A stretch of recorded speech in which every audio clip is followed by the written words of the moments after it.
वाहिगुरू जी का खालसा वाहिगुरू जी की फतेह। अस्सलाम वालेकुम आदाब बर्ज मैं ਤੁਹਾਡੀ ਹੋਸਟ ਨੀਲਮ ਕੌਰ ਤੇ ਮੈਂ ਟੀਵੀ 84 ਦੇ ਸਾਰੇ ਦਰਸ਼ਕਾਂ ਤੇ ਸਰੋਤਿਆਂ ਨੂੰ ਜੀ ਆਇਆਂ ਕਹਿੰਦੀ ਹਾਂ ਪ੍ਰੋਗਰਾਮ ਸੱਚੋ ਸੱਚ ਵਿੱਚ ਜਿਹੜੇ ਇਸ ਪ੍ਰੋਗਰਾਮ ਨਾਲ ਦੇਸ਼ਾਂ ਵਿਦੇਸ਼ਾਂ ਤੋਂ ਜੁੜ ਚੁੱਕੇ ਨੇ। ਖਾਲਸਾਨਾ ਫੇਅਰ ਸੈਂਟਰ ਦੇ ਸੰਚਾਲਕ ਡਾਕਟਰ ਅਮਰਜੀਤ ਸਿੰਘ ਰੋਜ਼ਾਨਾ ਦੀ ਤਰ੍ਹਾਂ ਸਟੂਡੀਓ 'ਚ ਮੇਰੇ ਨਾਲ ਸ਼ਾਮਿਲ ਨੇ। ਉਹਨਾਂ ਨਾਲ ਗੱਲਬਾਤ ਕਰਕੇ ਅੱਜ ਦੇ ਅਹਿਮ ਇਸ਼ੂਜ਼ ਉੱਪਰ ਉਹਨਾਂ ਤੋਂ ਉਹਨਾਂ ਦੇ ਵਿਚਾਰ ਜਾਣਦੇ ਹਾਂ। जी डॉक्टर साहब वाहिगुरू जी का खालसा वाहिगुरू जी की फतेह। हाँ जी नीलम कौर जी ਤੁਹਾਨੂੰ ਵੀ ਤੇ ਦੁਨੀਆ ਭਰ ਚ ਬੈਠੇ ਸਾਡੇ ਬਹੁਤ ਹੀ ਪਿਆਰੇ ਸੋਹਣੇ ਸਿਆਣੇ ਟੀਵੀ 84 ਦੇ ਦਰਸ਼ਕਾਂ ਨੂੰ ਵੀ ਵਾਹਿਗੁਰੂ ਜੀ ਕਾ ਖਾਲਸਾ ਵਾਹਿਗੁਰੂ ਜੀ ਕੀ ਫਤਿਹ ਤੇ ਸਾਡੇ ਬਹੁਤ ਹੀ ਪਿਆਰੇ ਮੁਸਲਮਾਨ ਭੈਣਾਂ ਭਰਾਵਾਂ ਨੂੰ अस्सलाम वालेकुम। जी डॉक्टर साहब जी आया नु प्रोग्राम सच्चो सच विच बहुत शुक्रिया जी। डॉक्टर साहब आज 13 अक्तूबर 2021 29 नानकशाही संवत 553 ਦਾ ਦਿਨ ਹੈ ਤੇ ਡਾਕਟਰ ਸਾਹਿਬ ਪ੍ਰੋਗਰਾਮ ਸ਼ੁਰੂ ਕਰਨ ਤੋਂ ਪਹਿਲਾਂ ਅਸੀਂ ਆਪਣੇ ਦਰਸ਼ਕਾਂ ਤੇ ਸਰੋਤਿਆਂ ਨੂੰ ਹਮੇਸ਼ਾ ਤਰ੍ਹਾਂ ਦਾ ਸੀ ਵਿਊਅਰਸ ਜੇ ਤੁਸੀਂ ਹੱਕ ਸੱਚ ਇਨਸਾਫ ਤੇ ਪਹਿਰਾ ਦਿਨ ਦਾ ਇੱਕੋ ਇੱਕ ਚੈਨਲ ਟੀਵੀ 84 ਨੂੰ ਦੇਖਣਾ ਚਾਹੁੰਦੇ ਹੋ ਤਾਂ ਤੁਸੀਂ ਦੇਖ ਸਕਦੇ ਹੋ ਸਪੈਕਟਰਮ ਕੇਬਲ ਆਰਚਿਨ cable Bell Fibe cable in Canada roku ਚਾਦੂ ਬਾਕਸ ਸ਼ਾਵਾ ਫੇਸਬੁੱਕ ਟੀਵੀ 84 ਦੀ ਐਪ ਰਾਹੀਂ online streaming and IP box ਤੇ ਤੁਸੀਂ ਟੀਵੀ 84 ਨੂੰ ਦੇਖ ਸਕਦੇ ਹੋ। ਵਿਊਅਰਸ ਜੇ ਤੁਸੀਂ ਟੀਵੀ 84 ਨਾਲ ਜਾਂ ਪ੍ਰੋਗਰਾਮ ਸੱਚੋ ਸੱਚ ਨਾਲ ਫੇਸਬੁੱਕ ਰਾਹੀਂ ਜੁੜੇ ਹੋ ਤਾਂ ਇਸ ਨੂੰ ਵੱਧ ਤੋਂ ਵੱਧ ਲਾਈਕ ਕਰੋ ਤੇ ਸ਼ੇਅਰ ਕਰੋ ਅਤੇ ਨਾਲ ਹੀ YouTube ਤੇ ਸਬਸਕ੍ਰਾਈਬ ਵੀ ਕਰੋ। ਇਹ ਵੀ ਦੱਸ ਦਿਓ ਕਿ ਤੁਸੀਂ ਟੀਵੀ 84 ਦੀ ਐਪ ਨੂੰ ਐਂਡਰੋਇਡ ਐਂਡ ਐਪ ਸਟੋਰ ਤੇ ਡਾਊਨਲੋਡ ਕਰਕੇ ਜੋ ਟੀਵੀ 84 ਦੀ ਲਾਈਵ ਸਟ੍ਰੀਮ ਹੈ ਉਸ ਨੂੰ ਤੁਸੀਂ 24 ਆਵਰਸ ਦੇਖ ਸਕਦੇ ਹੋ। ਵਿਊਅਰਸ ਹੁਣ ਅਸੀਂ ਆਪਣੇ ਪ੍ਰੋਗਰਾਮ ਦੀ ਸ਼ੁਰੂਆਤ ਵਿੱਚ ਤੁਹਾਨੂੰ ਦੱਸ ਦਈਏ ਕਿ ਪ੍ਰੋਗਰਾਮ ਸੱਚੋ ਸੱਚ ਨੂੰ ਅੱਜ ਸਪਾਂਸਰ ਕੀਤਾ ਗਿਆ ਹੈ ਟੋਰਾਂਟੋ ਤੋਂ ਸਰਦਾਰ ਸਤਨਾਮ ਸਿੰਘ ਜੀ ਹਰਾਂ ਵੱਲੋਂ। ਸੋ ਸਤਨਾਮ ਸਿੰਘ ਟੋਰਾਂਟੋ ਦੀ ਲੋਕਲ ਸਿਆਸਤ ਅਤੇ ਪੰਥਕ ਗਤੀਵਿਧੀਆਂ ਵਿੱਚ ਪਿਛਲੇ ਲੰਮੇ ਸਮੇਂ ਤੋਂ ਸਰਗਰਮ ਹਨ। ਸੋ ਇਹਨਾਂ ਨੇ ਟੀਵੀ 84 ਦੀ ਸਮੁੱਚੀ ਟੀਮ ਦਾ ਜਿਹੜਾ ਧੰਨਵਾਦ ਕੀਤਾ ਹੈ ਔਰ ਸਿੱਖਾਂ ਨਾਲ ਸੰਬੰਧਿਤ ਮੁੱਦਿਆਂ ਨੂੰ ਟੀਵੀ 84 ਨੇ ਹਾਈਲਾਈਟ ਕੀਤਾ ਹੈ। ਸੋ ਅਸੀਂ ਆਪਸੀ ਵਿਰੋਧ ਕਰਨ ਤੋਂ ਗੁਰੇਜ਼ ਕਰੀਏ ਅਤੇ ਕੌਮੀ ਕਾਰਜਾਂ ਲਈ ਆਪਣਾ ਦਸਵੰਧ ਕੱਢੀਏ। ਸੋ ਗੁਰੂ ਸਾਹਿਬ ਤੇ ਭਰੋਸਾ ਰੱਖੀਏ ਖਾਲਿਸਤਾਨ ਦੀ ਜਿਹੜੀ ਪ੍ਰਾਪਤੀ ਜ਼ਰੂਰ ਹੋਵੇਗੀ। ਸੋ ਅੱਜ ਦੀ ਸਪਾਂਸਰਸ਼ਿਪ ਲਈ ਅਸੀਂ ਸਰਦਾਰ ਸਤਨਾਮ ਸਿੰਘ ਜੀ ਹੋਰਾਂ ਦਾ ਤਹਿ ਦਿਲ ਤੋਂ ਧੰਨਵਾਦ ਕਰਦੇ ਹਾਂ ਔਰ ਤੁਹਾਨੂੰ ਵੀ ਅਪੀਲ ਤੇ ਬੇਨਤੀ ਕਰਦੇ ਹਾਂ ਕਿ ਤੁਸੀਂ ਪ੍ਰੋਗਰਾਮ ਸੱਚੋ ਸੱਚ ਨੂੰ ਵੱਧ ਤੋਂ ਵੱਧ ਸਪਾਂਸਰ ਕਰੋ। ਸਪਾਂਸਰਸ਼ਿਪ ਲਈ ਤੁਸੀਂ ਸਾਨੂੰ ਕਾਲ ਕਰ ਸਕਦੇ ਸਾਡੇ ਫੋਨ ਨੰਬਰ ਤੇ 5166191984। ਤੁਸੀਂ ਸਾਨੂੰ ਸੇਮ ਨੰਬਰ ਤੇ WhatsApp ਕਰ ਸਕਦੇ ਹੋ ਤੇ ਸਾਨੂੰ ਈਮੇਲ ਵੀ ਕਰ ਸਕਦੇ ਹੋ info@tv84.tv ਤੇ। ਸੋ ਵਿਊਅਰਸ ਪਹਿਲੇ ਸੈਗਮੈਂਟ ਦੇ ਵਿੱਚ ਆਪਾਂ ਗੱਲਬਾਤ ਕਰਨ ਜਾ ਰਹੇ ਹਾਂ ਭਾਰਤੀ ਕਬਜ਼ੇ ਵਾਲੇ ਪੰਜਾਬ ਦੇ ਹਵਾਲੇ ਨਾਲ ਕਿ ਜਿਸ ਖਤਰੇ ਦਾ ਢੰਡੋਰਾ ਅਸੀਂ ਲੰਬੇ ਸਮੇਂ ਤੋਂ ਕਰ ਰਹੇ ਸਾਂ ਦਿੰਦੇ ਆ ਰਹੇ ਸਾਂ ਆਖਿਰ ਉਹ ਜਿਹੜਾ ਵਾਪਰ ਹੀ ਗਿਆ। ਸੋ ਭਾਰਤ ਦੀ ਹੋਮ ਮਿਨਿਸਟਰੀ ਨੇ ਇੱਕ ਨੋਟੀਫਿਕੇਸ਼ਨ ਜਾਰੀ ਕਰਕੇ ਪੰਜਾਬ ਦੀ ਸਰਹੱਦ ਦੇ ਅੰਦਰ 50 ਕਿਲੋਮੀਟਰ ਤੱਕ ਦਾ ਜਿਹੜਾ ਇਲਾਕਾ ਹੈ ਉਹ BSF ਦੇ ਹਵਾਲੇ ਕਰ ਦਿੱਤਾ ਹੈ ਔਰ ਪੰਜਾਬ ਦਾ 550 ਕਿਲੋਮੀਟਰ ਦੇ ਲਗਭਗ ਬਾਰਡਰ ਜਿਹੜਾ ਹੈ ਉਹ ਪਾਕਿਸਤਾਨ ਨਾਲ ਲੱਗਦਾ ਹੈ। ਸੋ ਕੁੱਲ ਪੰਜਾਬ ਦਾ ਰਕਬਾ 5350 ਕਿਲੋਮੀਟਰ 350 ਕਿਲੋਮੀਟਰ ਦੇ ਲਗਭਗ ਹੈ। ਸੋ ਹੋਮ ਮਿਨਿਸਟਰੀ ਦੇ ਇਸ ਤਾਜ਼ਾ ਨਾਦਰਸ਼ਾਹੀ ਦੇ ਫਰਮਾਨ ਦੇ ਤਹਿਤ ਅੱਧਾ ਜਿਹੜਾ ਪੰਜਾਬ ਹੈ ਯਾਨੀ ਕਿ 25000 ਕਿਲੋਮੀਟਰ ਦੀ ਜਿਹੜਾ ਏਰੀਆ ਫੌਜ ਦੇ ਹਵਾਲੇ ਕਰ ਦਿੱਤਾ ਗਿਆ ਹੈ। ਸੋ ਇਸ ਇਲਾਕੇ ਵਿੱਚ BSF ਯਾਨੀ ਕਿ ਫੌਜ ਕਿਸੇ ਵੀ ਜਗ੍ਹਾ ਦੀ ਤਲਾਸ਼ੀ ਕਰਕੇ ਸਮਾਨ ਨੂੰ ਜ਼ਬਤ ਕਰਨਾ ਅਤੇ ਕਿਸੇ ਨੂੰ ਵੀ ਸ਼ੱਕੀ ਦਾਰੇ ਕਹਿ ਕੇ ਉਸ ਨੂੰ ਗ੍ਰਿਫਤਾਰ ਕਰ ਸਕਦੀ ਹੈ। ਸੋ ਇਸ ਲਈ ਉਹਨਾਂ ਨੂੰ ਪੰਜਾਬ ਦੀ ਜਿਹੜੀ ਪੁਲਿਸ ਨੂੰ ਦੱਸਣ ਪੁੱਛਣ ਦੀ ਕੋਈ ਲੋੜ ਨਹੀਂ ਹੈ। ਸੋ ਜ਼ਾਹਿਰ ਹੈ ਕਿ ਅੱਧਾ ਪੰਜਾਬ ਮੋਦੀ ਨੇ ਸਿੱਧਾ ਫੌਜ ਦੇ ਹਵਾਲੇ ਜਿਹੜਾ ਕਰ ਦਿੱਤਾ ਹੈ। ਸੋ ਇਸ ਸਾਰੀ ਪ੍ਰਕਿਰਿਆ ਨੂੰ ਸਿੱਖ ਨਸਲਕੁਸ਼ੀ ਦੇ ਹਵਾਲੇ ਦੇ ਜਿਹੜੇ ਅਗਲੇ ਦੌਰ ਦੀ ਜਿਹੜੀ ਸ਼ੁਰੂਆਤ ਆ ਉਹ ਸਮਝਿਆ ਜਾਣਾ ਚਾਹੀਦਾ ਹੈ। ਸੋ ਇਸ ਬਾਰੇ ਆਪਾਂ ਗੱਲਬਾਤ ਕਰਨ ਜਾ ਰਹੇ ਹਾਂ। ਸੋ ਅਸੀਂ ਚਾਹਾਂਗੇ ਕਿ ਤੁਸੀਂ ਸਟਾਰਟਿੰਗ ਤੋਂ ਐਂਡ ਤੱਕ ਸਾਨੂੰ ਇਸੇ ਤਰ੍ਹਾਂ ਬਣੇ ਰਹਿਣਾ। ਦੇਖਣ ਸੁਣਨ ਲਈ ਤੁਹਾਡਾ ਸਭ ਦਾ ਬਹੁਤ ਬਹੁਤ ਸ਼ੁਕਰੀਆ। ਜੀ ਡਾਕਟਰ ਸਾਹਿਬ ਕੀ ਵਿਚਾਰਾਂ ਨੇ? ਦੇਖੋ ਸਭ ਤੋਂ ਪਹਿਲਾਂ ਤਾਂ ਅੱਜ ਦੇ ਪ੍ਰੋਗਰਾਮ ਨੂੰ ਸਪਾਂਸਰ ਕਰਨ ਲਈ ਅਸੀਂ ਵੀਰ ਸਤਨਾਮ ਸਿੰਘ ਟੋਰਾਂਟੋ ਉਹਨਾਂ ਦਾ ਸ਼ੁਕਰੀਆ ਅਦਾ ਕਰਦੇ ਹਾਂ ਜੀ। ਬੜੇ ਹੀ ਸੂਝਵਾਨ ਨੌਜਵਾਨ ਨੇ ਪੂਰੇ ਜਿਸਟ ਗੱਲ ਦੀ ਸਮਝਦੇ ਨੇ ਔਰ ਐਕਟਿਵਿਜ਼ਮ ਜਿਸ ਦੇ ਲਈ ਇੱਕ ਇੰਟੈਲੈਕਟ ਦੀ ਲੋੜ ਹੁੰਦੀ ਹੈ ਉਹ ਵੀ ਉਹਨਾਂ ਦੇ ਵਿੱਚ ਹੈ ਕਿਉਂਕਿ ਉਹਨਾਂ ਦੀ ਐਜੂਕੇਸ਼ਨ ਇੱਕ ਚੰਗੇ ਅੰਗਰੇਜ਼ੀ ਸਕੂਲਾਂ ਦੇ ਮਾਹੌਲ ਵਿੱਚ ਹੋਈ। ਕੈਨੇਡਾ 'ਚ ਆ ਕੇ ਵੀ ਇਮਾਨਦਾਰੀ ਨਾਲ ਕਿਰਤ ਕਰਦੇ ਨੇ ਸਾਰਾ ਪਰਿਵਾਰ। ਹੁਣ ਤਾਂ ਉਹਨਾਂ ਦੇ ਨਾਲ ਉਹਨਾਂ ਦੀ ਸਿੰਘਣੀ ਵੀ ਟਰੱਕ ਦੇ ਉੱਤੇ ਹੁੰਦੀ ਹੈ ਔਰ ਸਾਡੇ ਲਈ ਮੈਂ ਸਮਝਦਾ ਵੀ ਜਦੋਂ ਅਸੀਂ ਟੋਰਾਂਟੋ ਏਰੀਆ ਦੇ ਵਿੱਚ ਆਪਣੇ ਸਟਰੋਂਗ ਪਿਲਰਸ ਦੀ ਗੱਲ ਕਰਦੇ ਹਾਂ 4-5 ਸਾਡੇ ਵੈਲ ਵਿਸ਼ਰ ਜਿਹੜੇ ਐਜ਼ ਏ ਟੀਮ ਨੇ। ਵੈਲ ਵਿਸ਼ਰ ਤਾਂ ਹਜ਼ਾਰਾਂ 'ਚ ਨੇ ਲੇਕਿਨ ਕਈ ਵਾਰ ਉਹਨਾਂ ਦੀਆਂ ਵੈਲ ਵਿਸ਼ਰਸ ਦੀਆਂ ਵਿਸ਼ੇਜ਼ ਨੂੰ ਚੈਨਲਾਈਜ਼ ਕਰਨਾ ਕੋਆਰਡੀਨੇਟ ਕਰਨਾ ਔਰ ਸਮੇਂ-ਸਮੇਂ ਪੰਥਕ ਸਮਾਗਮਾਂ ਰਾਹੀਂ ਖਾਲਿਸਤਾਨ ਦੀ ਆਵਾਜ਼ ਨੂੰ ਬੁਲੰਦ ਰੱਖਣਾ ਇਹ ਬਹੁਤ ਅਹਿਮ ਹੈ। ਔਰ ਇਹਦੇ ਵਿੱਚ ਵੀਰ ਸਤਨਾਮ ਸਿੰਘ ਜਿਹੜੇ ਪਿੱਛੇ ਰਹਿ ਕੇ ਉਹ ਆਪਣਾ ਨਾਮ ਬਿਲਕੁਲ ਨਹੀਂ ਚਾਹੁੰਦੇ, ਰੈਕਗਨੀਸ਼ਨ ਤੋਂ ਵੀ ਦੌੜਦੇ ਨੇ, ਲੇਕਿਨ ਅਸੀਂ ਇਹ ਸਮਝਦੇ ਹਾਂ ਕਿ ਵੀ ਜਿੱਥੇ ਡਿਊ ਹੁੰਦਾ ਉੱਥੇ ਦੇਣਾ ਬਣਦਾ। ਬਿਲਕੁਲ TV 84 ਦੇ ਵੈਲ ਵਿਸ਼ਰ ਨੇ ਔਰ ਪਰਿਵਾਰਕ ਤੌਰ ਤੇ ਵੀ ਸਾਡੇ ਨਾਲ ਬਹੁਤ ਪਿਆਰ ਕਰਦੇ ਨੇ। ਸੋ ਅਸੀਂ ਇਹ ਮਹਿਸੂਸ ਕਰਦੇ ਹਾਂ ਕਿ ਜਿੱਥੇ ਜਿੱਥੇ ਸਾਡੇ ਨਾਲ ਕੌਮ ਦੇ ਕਾਜ਼ ਨਾਲ ਜੁੜੇ ਹੋਏ ਸਾਡੇ ਵੀਰ ਭੈਣਾਂ ਨੇ, ਇਹ ਸਾਡਾ ਸਰਮਾਇਆ ਨੇ, ਸਾਡਾ ਵੱਡਮੁੱਲਾ ਸਰਮਾਇਆ। ਇੱਕ ਸਰਮਾਇਆ ਵੈਸੇ ਤੁਸੀਂ ਰੱਖ ਛੱਡਦੇ ਹੋ, ਇਹ ਵੱਡਮੁੱਲਾ, ਔਰ ਇਹ ਵੱਡਮੁੱਲਾ ਵੀ ਉਹ ਜਿਹੜੇ ਬੇਸ਼ੱਕ ਆਪ ਕਿਰਤੀ ਨੇ, ਔਰ ਇਹ ਵੀ ਸ਼ਾਇਦ ਗੁਰੂ ਦੇ ਭਾਣੇ 'ਚ ਹੈ ਕਿ ਜਿਨ੍ਹਾਂ ਨੂੰ ਮੈਂ ਦੇਖਦਾ ਇਹਨਾਂ ਸਾਰੇ 25-30 ਸਾਲ ਦੇ ਪੀਰੀਅਡ 'ਚ ਬਹੁਤ ਇਮਾਨਦਾਰੀ ਨਾਲ ਪੰਥਕ ਦਾਇਰਾਕਾਰ 'ਚ ਨੇ। ਉਹਨਾਂ ਨੂੰ ਪੇਪਰ ਵੀ ਬਾਬੇ ਨੇ ਬੜੇ ਕਰੜੇ ਪਾਏ ਹੋਏ ਨੇ, ਉਹ ਦਿੱਕਤਾਂ 'ਚੋਂ ਵੀ ਗੁਜ਼ਰਦੇ ਨੇ, ਹੈਲਥ ਪ੍ਰੋਬਲਮਸ 'ਚੋਂ ਵੀ ਗੁਜ਼ਰਦੇ ਨੇ, ਫਾਈਨੈਂਸ਼ੀਅਲ ਕ੍ਰਾਈਸਿਸ 'ਚੋਂ ਵੀ ਗੁਜ਼ਰਦੇ ਨੇ। ਔਰ ਮੈਂ ਹਮੇਸ਼ਾ ਕਈ ਵਾਰ ਭਾਈ ਮੰਝ ਜਿਨ੍ਹਾਂ ਨੇ ਸਿੱਖੀ ਜਦੋਂ ਲਈ ਤੇ ਉਹਨਾਂ ਦੇ ਪਰਿਵਾਰ 'ਚ ਕੀ ਕੁਛ ਵਾਪਰਦਾ, ਔਰ ਇੱਕ ਸਟੇਜ ਤੇ ਗੁਰੂ ਅਰਜਨ ਸਾਹਿਬ ਕਹਿੰਦੇ ਨੇ ਭਾਈ ਮੰਝ ਛੱਡ ਦਿਓ ਜੇ ਨਹੀਂ ਹੈ, ਉਹ ਕਹਿੰਦੇ ਨਹੀਂ। ਫਿਰ ਉਹ ਵੀ ਸਟੇਜ ਆਈ ਕਿ ਉਹਨਾਂ ਨੂੰ ਗਲ ਨਾਲ ਲਾ ਕੇ ਗੁਰੂ ਸਾਹਿਬ ਨੇ ਫਰਮਾਇਆ ਕਿ ਮੰਝ ਪਿਆਰਾ ਗੁਰੂ ਕੋ, ਗੁਰੂ ਮੰਝ ਪਿਆਰਾ, ਮੰਝ ਗੁਰੂ ਕਾ ਬੋਹਿ ਥਾ ਜਗ ਲੰਘਣ ਹਾਰਾ।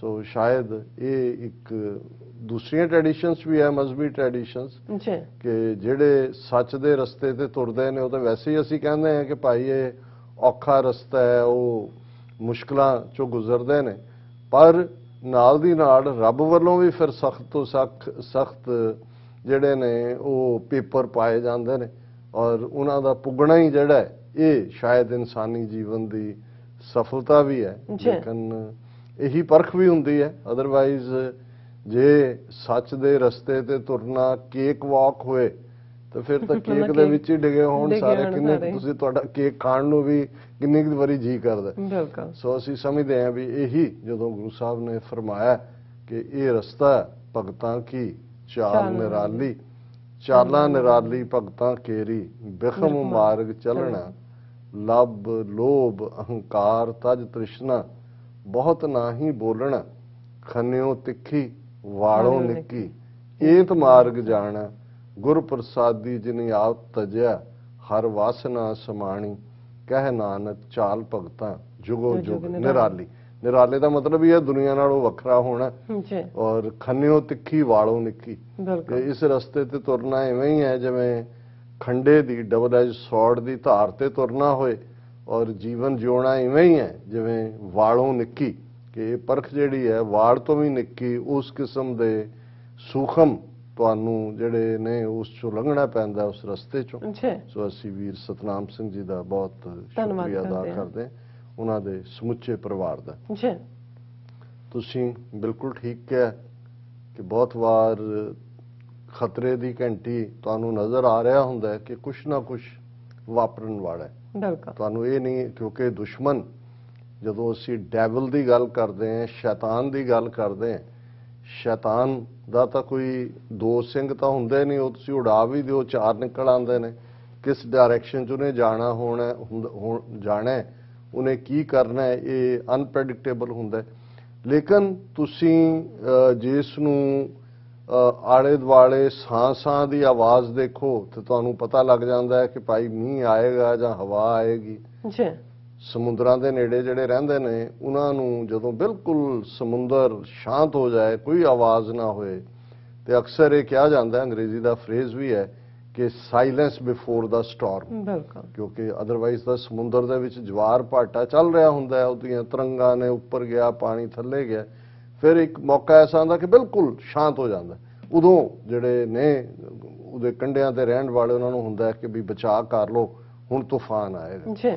ਸੋ ਇਸੇ ਤਰ੍ਹਾਂ ਜਦੋਂ ਤੁਸੀਂ ਥੋੜੀ ਬਹੁਤ ਸਿਆਸੀ ਸੂਝ-ਬੂਝ ਰੱਖਦੇ ਹੋ ਔਰ ਕਿਸੇ ਖਿੱਤੇ ਨਾਲ ਜਾਂ ਕਿਸੇ ਫੀਲਡ ਨਾਲ ਤੁਹਾਡਾ ਪੈਸ਼ਨ ਹੋਏ, ਤੁਸੀਂ ਘਟਨਾਕ੍ਰਮ ਨੂੰ ਜਿਹੜਾ ਉਹਦੇ ਅੱਡ-ਅੱਡ ਫੇਜ਼ਿਸ ਨੂੰ ਬੀਤੇ ਨੂੰ ਵਾਚਿਆ ਹੋਏ, ਔਰ ਜਦੋਂ ਅਸੀਂ ਬ੍ਰਾਹਮਣਵਾਦ ਦੀ ਗੱਲ ਕਰਦੇ ਹਾਂ ਜਿਹੜਾ ਅੱਜ ਕੱਲ੍ਹ ਹਿੰਦੂਤਵਾ ਬਣਿਆ ਹੋਇਆ, ਤੇ ਫਿਰ ਘੱਟੋ ਘੱਟ 5.5 ਸਦੀਆਂ ਦਾ ਸਿੱਖਾਂ ਦਾ ਇਤਿਹਾਸ ਵੀ ਹੈ, ਔਰ ਪਿਛਲੇ 75 ਸਾਲ ਤੋਂ ਅਸੀਂ ਇਹਨਾਂ ਦੀ किस डायरेक्शन च पैड़ चाल जाती है, ये करदे की ने, बगल में छुरी मुंह में राम राम, ये बड़ी कॉमन फोकलोर का हिस्सा है। फिर असी ये भी समझते हैं कि भाई साडे लई तां इन्हां ने, जिवें अफजल अहसन रंधावा ने एक लाइन च इस दुश्मनी नूं डिस्क्राइब किया सी, जदों जून 84 के पहले हफ्ते टैंकां तोपां नाल अकाल तख्त साहिब, दरबार साहब, 37 इतिहासक गुरुद्वारियां दे उत्ते फौजी धावा होया ते बॉर्डर दे पार बैठे अफजल अहसन रंधावा ने नवा घल्लूकारा नज़म लिखी और उसकी एक लाइन जिहड़ी कि बयान करती है 5.5 सदियां का इतिहास कि वैरियां कढ विखाड़िया 5 सदियां दा वैर। हुण जदों तो हिंदूत्वी 2014 च सीधी मेजोरिटी च आए, क्योंकि जदों असी 2014 का जिक्र करते हैं तो इस गल का ध्यान रहे कि इस तो पहला भी बीजेपी की 3 वार सरकार अटल बिहारी वाजपेयी के थले बनी सी। एक वार सिर्फ 13 दिनों लई, एक वार लगभग 13-14 महीने लई और एक वार मुकम्मल 4 साल लई बीजेपी की लीडरशिप दे विच सी। पर उन्होंने तिन्नां ही मौकों के उत्ते बीजेपी दे कोल एब्सोल्यूट मेजोरिटी नहीं सी, वो कोलिशन सरकार सी। इसलिए कोई इस किस्म दीयां नीतियां जो उन्होंने हिंदुत्व के एजेंडे थले जां भारतीय जनसंघ जां बीजेपी का मैनीफेस्टो सी थ्रू आउट, जिहदे च उन्होंने यूनीफॉर्म सिविल लॉ की गल, कश्मीर चो आर्टिकल 370 खत्म करने की गल, ट्रिपल जिहड़ा डाइवोर्स का जिहड़ा कानून बदलण की गल, मुस्लिम परसनल लॉ खत्म करने की गल और समुचे भारत नूं हिंदू राष्ट्र बनाने की गल, ये उन्होंने लगातारता नाल पहला RSS का मैनीफेस्टो सी, फिर उन्होंने पोलिटिकल आउटफिट जी 1950 च बनी भारतीय जनसंघ, उसका भी मैनीफेस्टो रहा। लेकिन कोलिशन सरकारां दे चलदे ये मैनीफेस्टो जिहड़ा है उन्होंने उसनूं बैक बर्नर ते रखा होया सी। पर ज्यों ही 2014 दे विच मोदी की सरकार बनी, उदों अजे हालां इन्नी मेजोरिटी नहीं सी जिन्नी 2019 च आई, तो असी वो तब्दीली देखनी शुरू कर दी कि किवें जिहड़ा वो लव जिहाद दे नां थले गौ माता, एंटाई कन्वर्शन लॉज, गौ प्रोटैक्शन लॉज, इस किस्म के थले मुसलमानां ते हमले, नफरत, पाकिस्तान के खिलाफ वो सारा पार्ट वो चलता रहा। पर 2019 तक पहुँचते हैं तो फिर जो 300 तो ज़्यादा सीटां उसे ही नफरत नूं फैला के उन्होंने लईआं, तो फिर तो असी 2019 के पहले अगस्त महीने च ही देखते हैं इलैक्शन खत्म होकर हटदियां ने। पहले सैशन दे विच ही 5 अगस्त 2019 नूं जम्मू कश्मीर का जिहड़ा वो खत्म कर दिता जाता है सारा ही, उसका स्टेटस, आईनी रुतबा, उसका सूबे का वजूद, फिर CAA और NRP वर्गे कानून लियाते जाते हैं।